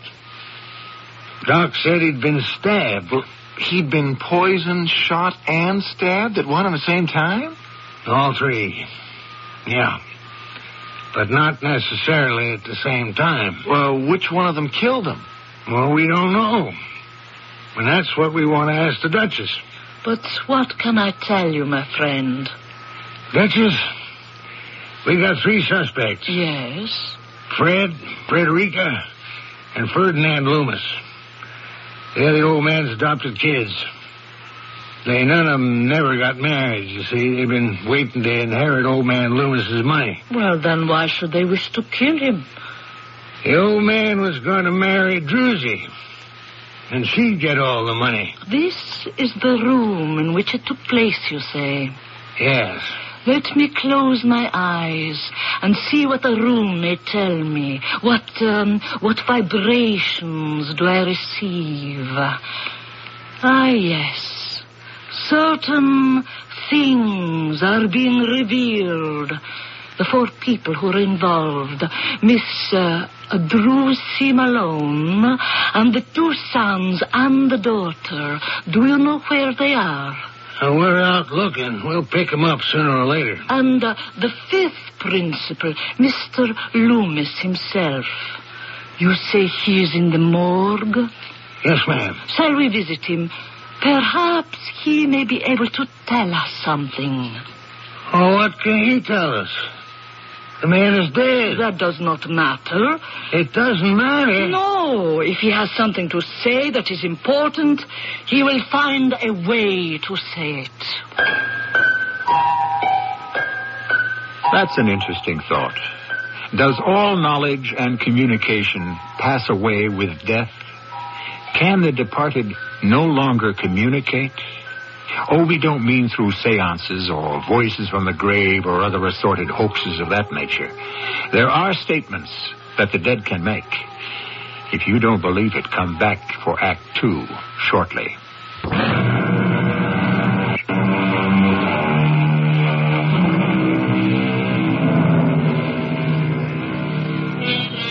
The lady of all work in this particular sideshow, her name is Juanita Schultz. But it is also the Maharani of Kuch Bahar, who dances with a king cobra.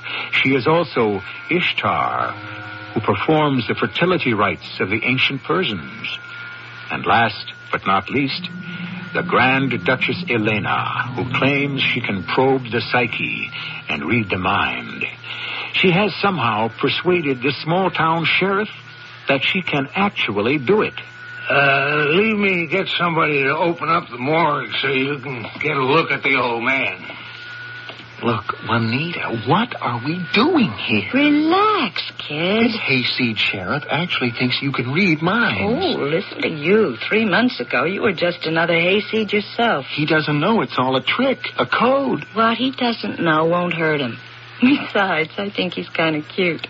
That bald-headed old... Baldness can be a sign of virility. Juanita! Listen, kid, pick on a girl your own age, huh? But I love you, Juanita. Oh, in 10 years, I'll be an old lady. Oh, you'll never be an old lady. You're sweet. Don't treat me like a kid.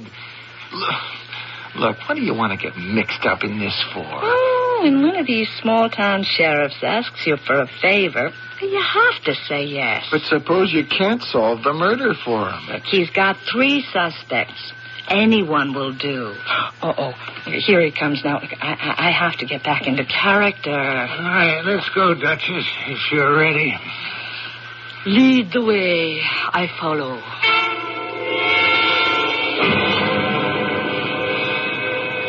So, this is the morgue. How bright, how white. And this is all that remains of the gentleman's name again? Loomis. Old man Loomis. Ah, yes. Oh, poor Mr. Loomis. He has left us in the fullness of his time.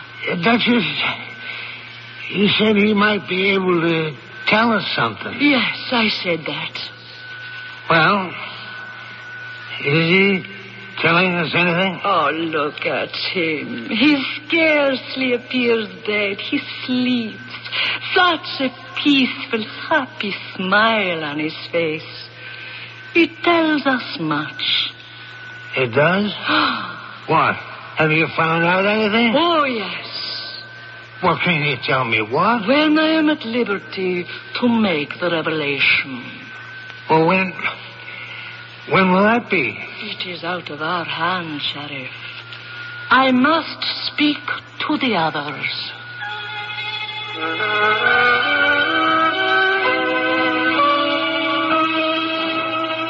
Most of the time, I really didn't know what to make of her. I never knew quite how to figure her.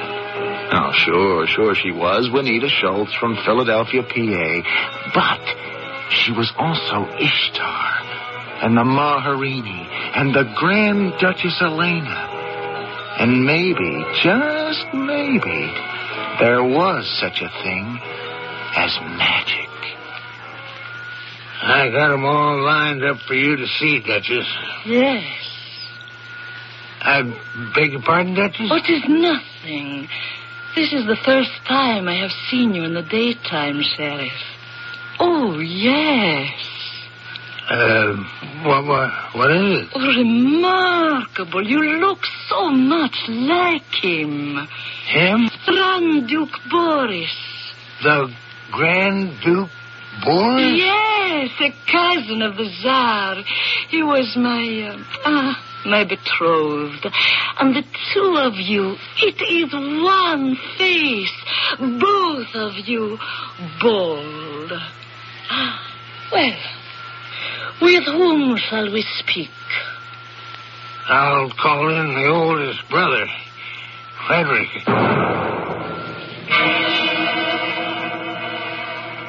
Why would I want to kill the old man? This is what you must tell us. I didn't do it. He was shot. You own a gun?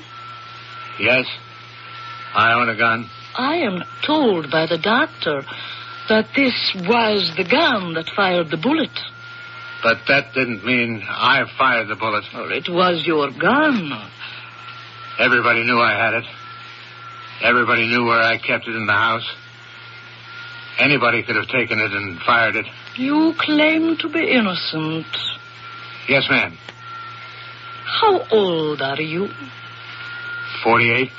And how long have you waited for your inheritance?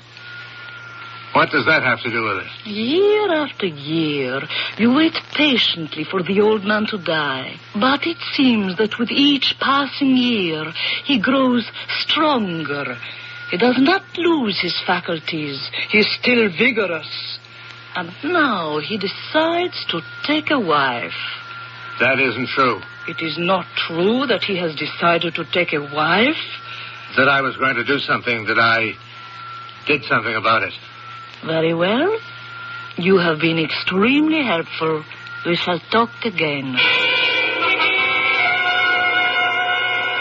Is he the one who done it, Duchess? That will be revealed in time. Yeah, well, how does it look? The outlook is clouded. How come you couldn't read his mind? It happens. Yeah, but you were able to read mine that night. Because your mind was open to me. You see, Sheriff, to read the mind requires two people. I didn't know what she was doing. She was giving him that Grand Duke and Duchess stuff, but he knew she was a girl from Philadelphia. Did she expect him to swallow it? Well, maybe he wanted to. Then they brought in the sister, Frederica. I'm told that there was arsenic in the elderly gentleman's coffee cup. That doesn't mean I put it there. Could have been anybody. But you are the one who tends the garden, do you not? What about it? Do you have, perhaps, a small shed where you keep the tools of gardening? And And what if I do? Would you happen to have a quantity of arsenic? I don't know. I don't remember. But if we were to speak with a chemist in the town, might he not be able to tell us that you buy it on occasion? Oh. What if I do? Did you place it in your father's cup? No. May I ask your age? Do I have to tell you? It's a matter of record, Miss Frederica. Okay. 57. Had you ever married? No. I find that very hard to believe. You are attractive. Oh. I could never get to meet anybody. All day, all night. I had to work here in the house for him. Why? What else could I do? You could have gone out into the world. And done what? There are jobs. Oh, sure. Sure. Jobs. For people like me who haven't been trained to do anything. Jobs that pay enough to starve on. Ah, then you were afraid. All right. I was afraid. But I always figured that one day I'd come into my share of $1 million. I could get myself all fixed up, you know? Travel, see the world, maybe meet somebody. But she came along. Yeah, she came along. Out of nowhere. Started making those eyes at him. The senile old fool. You saw the fortune slipping through your fingers. You bet I saw that. I saw it begin to melt away, dollar by dollar. And therefore, what did you decide to do about it? What could I do about it? With his money? Was it? Was that how you thought of it? As his money? Did not you and your two brothers come to regard it as your money? Well, maybe. And so, if he were to die quickly, before he could change the will, before he could marry, it would truly be your money, would it not? But I didn't kill him. Ah, well. We shall speak again soon. And you are the one who is known as Ferdinand. Yep. The Bowie knife that was found near the body, it belongs to you. Yep. This knife was used to stab him in the heart. You're aware of that? Yep. And, of course, you have the motive, just as strong as your brother or sister. You, too, would lose most of your inheritance. It is not so? Yep. You claim you had nothing to do with your father's death. Yep. But you knew about Miss Drucy Malone. Yep. Did the thought of the coming marriage bother you in any way? Nope. You stood to lose money, did you not? Yep. But that did not matter. Nope. Very well. We shall speak further. Listen. Yes? You want to know who killed my father? Of course. Who? Who do you think? The sheriff. He's a man of very few words, but when he decides to make a statement, he certainly picks some that gets your attention. The sheriff? We hadn't looked at it from that angle, although some of you might have been ahead of us. Can the sheriff be the killer? You know you'll have to be told this, among other things, in Act 3.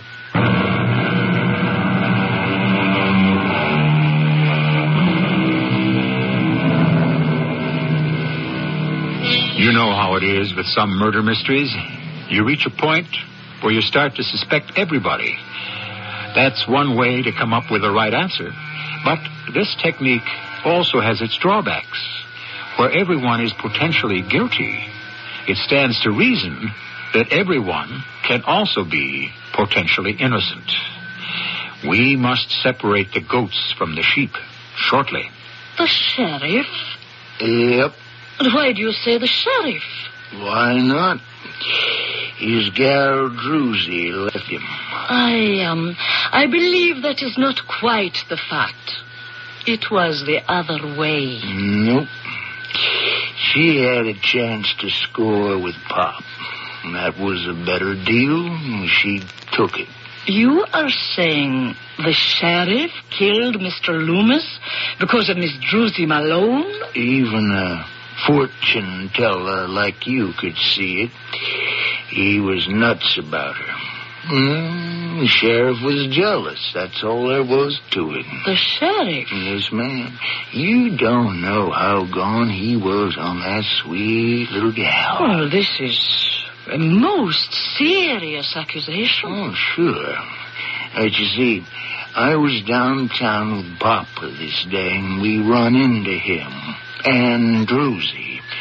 And Papa says to him, "Who is this vision of loveliness and delight?" And the sheriff introduces her, and Papa says, "Sheriff, I'm going to steal her away from you." And he did that very thing. And you accused the sheriff of the murder. Then and there, he knew he was going to lose her. And if looks could kill... But looks do not kill. Of course not, but bullets do. Knives do. Poison does. And I guess he wanted to make sure he's your man. It sure sounded logical to me. Of course, I was jealous of the sheriff because I could tell she liked him. But why couldn't it be true? After all, didn't the sheriff have just as good a motive as anybody else? Maybe even better. No. Why do you say no? Because my vibrations deny it. Sure. What do you see in him, anyhow? I told you. I think he's cute. So, where do you go from here? There's one person we haven't talked to yet. Who? The one who brought it all about. Druzy. Druzy Malone.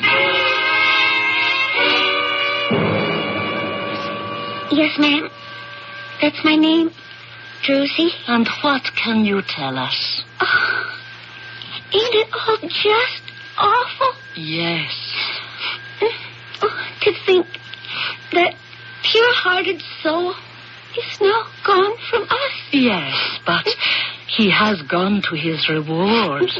That's my only consolation. Is it true you were engaged? Yes. It had just been announced last Sunday. I suppose in the eyes of the Lord we were as good as married. And you were in love with Mr. Loomis? Oh, yes. With all my heart. How old are you? 19. And Mr. Loomis was, I understand, 92. Oh, but he was such a young 92. And when did you last see Mr. Loomis? Why, it was on the night... last night. We are informed by the coroner that he died at about 9 o'clock. Oh, yes? Oh, poor Mr. Loomis. Well, I had come by at about 6 to fix him a little bit of supper. And when did you leave? Oh, I guess it was about 8. You came at 6, and you departed at 8. Mm-hmm. Thank you, Miss Malone. Perhaps we shall speak about this further. Leave me know if I can be of further help. Meanwhile, bye all.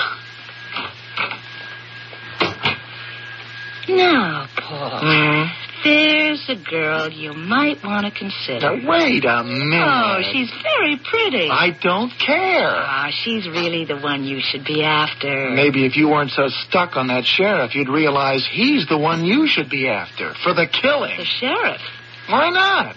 The sheriff shot, stabbed, and poisoned Mr. Loomis? Why did he do all 3? Because he was mad enough. My boy, this calls for great meditation. And she did just that. I couldn't get another word out of her. After a while, the sheriff came in and asked about what progress she was making. I could tell by the free and easy way they were talking that something was either going on there or about to start. And I didn't like it one bit. I remind you of this fella, this Grand Duke Boris, you say? Oh, yes, yes. You are, as they say, the very image. And you were in love with him? Oh, with all the passion and fire of first love. Look, none of this is solving that murder. The impatience of youth. What throws me, Duchess, is that he was shot, stabbed, and poisoned. I never heard of that. Ah, but this is nothing new. It has happened before.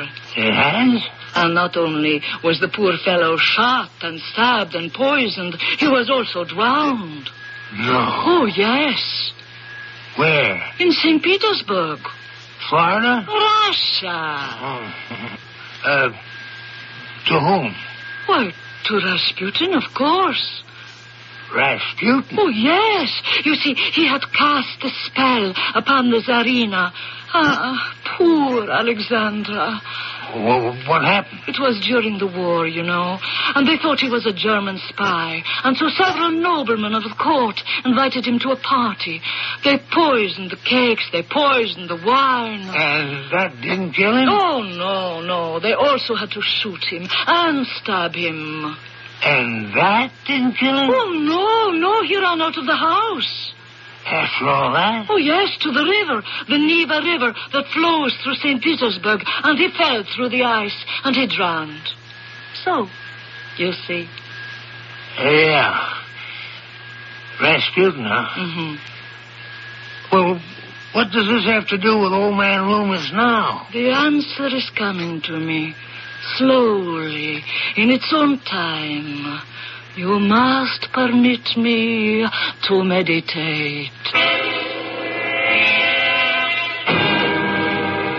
It's no good, Juanita. What's no good, kid? How much longer can you go on protecting him? Who? The sheriff, that's who. Well, what makes you think I'm protecting the sheriff? Because you're in love with him. How do you know I'm in love with him? He's guilty, and you know it. How do I know it? You just told us the story about that Rasputin fellow in Russia. Well, what about him? Well, except for the drowning part, that's exactly what the sheriff done to old man Loomis. Is that a fact? The sheriff came here last night. The old man offered him a cup of coffee. The sheriff spiked it, but it did no good. So then the sheriff stabbed him, but the old man still refused to go. So the sheriff finally had to shoot him, and that's what happened. It did? Will you answer it? Hello? Oh, yeah, hold on, sir. It's for you, the coroner. It's about time, too. Hello? Oh, yes, sir. Oh, is that a fact? Oh, my. Oh, well, I wish to thank you very much. Now what? Now we must do what you see in all the detective stories. We must assemble everyone here in this room. The scene of the crime. And we did it. The sheriff brought everybody in. The three children of the late old man Loomis. Children? Well, yeah. And Miss Druzy Malone. The sheriff has asked me if perhaps I might assist in the catching of whoever it was that killed poor Mr. Loomis. And so, now I may say I know who is the murderer. Yeah? Well, who? Mr. Loomis was killed by Miss Druzy Malone. That's a lie. Is it? I didn't kill him.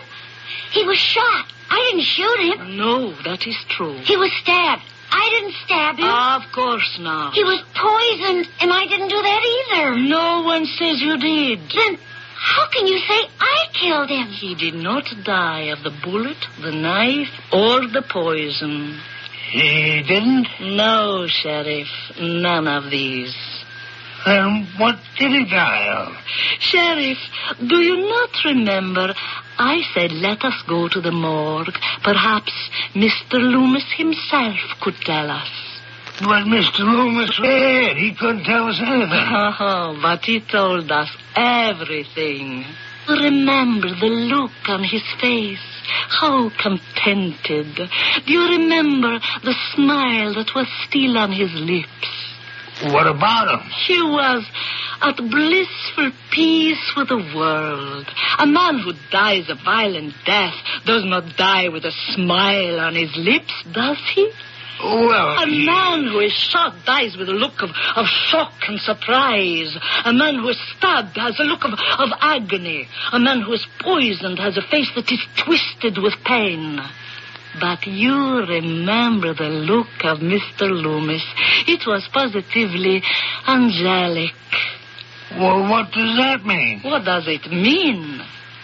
Miss Malone, you know why he died. How would I know? You cannot be prosecuted for the crime. Indeed, it was no crime.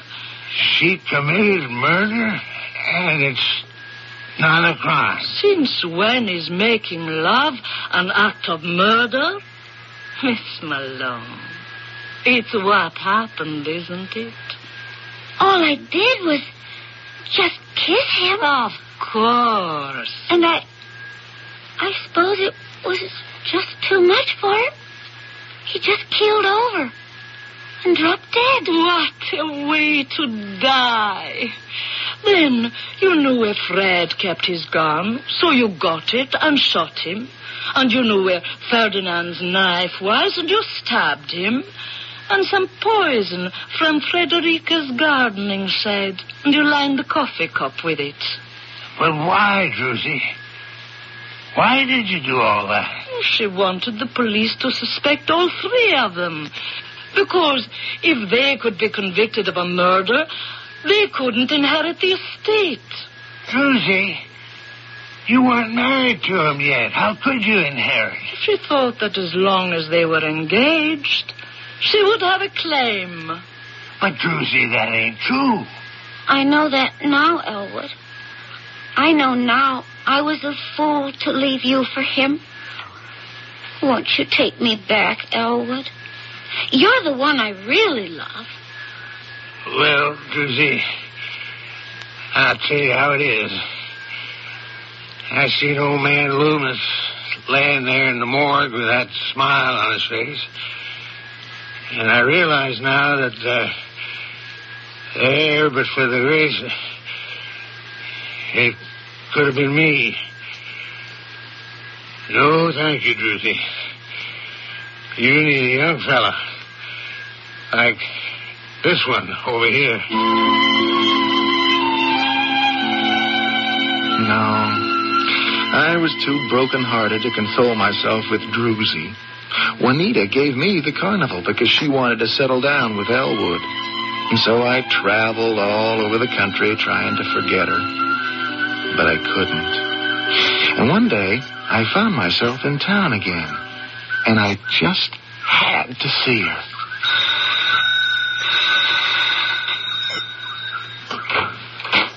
Yes? Is this the sheriff's house? I'm looking for his wife. Paul. Oh, you don't remember me. No. Oh, this isn't you. It can't be. I told you I was an old lady, Paul. No. Where's Ishtar and the Maharini and the Grand Duchess Elena? Gone, Paul. Gone with all the make-believe. No, you were all of them. It was only a code, Paul. A code to provide us with an illusion. Sooner or later, I had to grow old. Just as you must grow up. It was only a code? Huh. That's all it was. Only a code.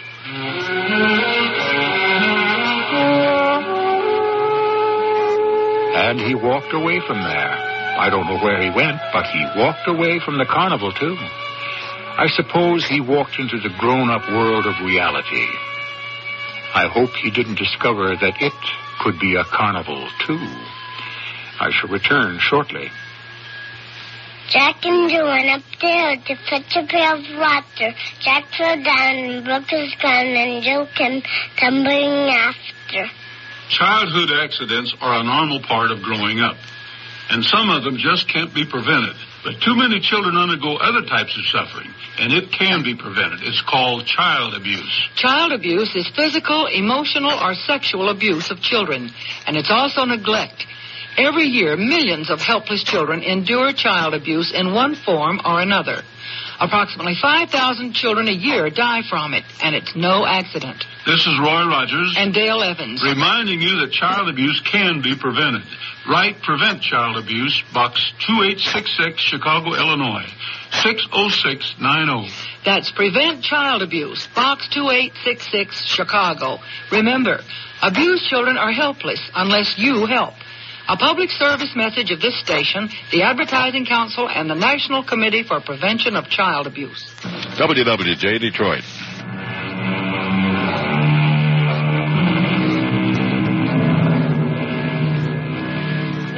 It all begins simply and even innocently enough, doesn't it? We use some word when we mean another, and then we use words that disguise rather than reveal meaning. And after a while, no word really means what it's supposed to. Before we know it, all language becomes a secret code. If you don't believe it, just take time out to listen to the language that's spoken all around you. Can you make sense of most of it? Our cast included Russell Horton, Carol Teitel, Robert Dryden, and Evie Juster. The entire production was under the direction of Hyman Brown. And now, a preview of our next tale. There are those who feel that the cause would be better served if you died at the end of a rope. The choice, life or death, must be yours. All yours. After all, it's your life. It's my life. Yes, Roddy. You're fighting for your life. My life.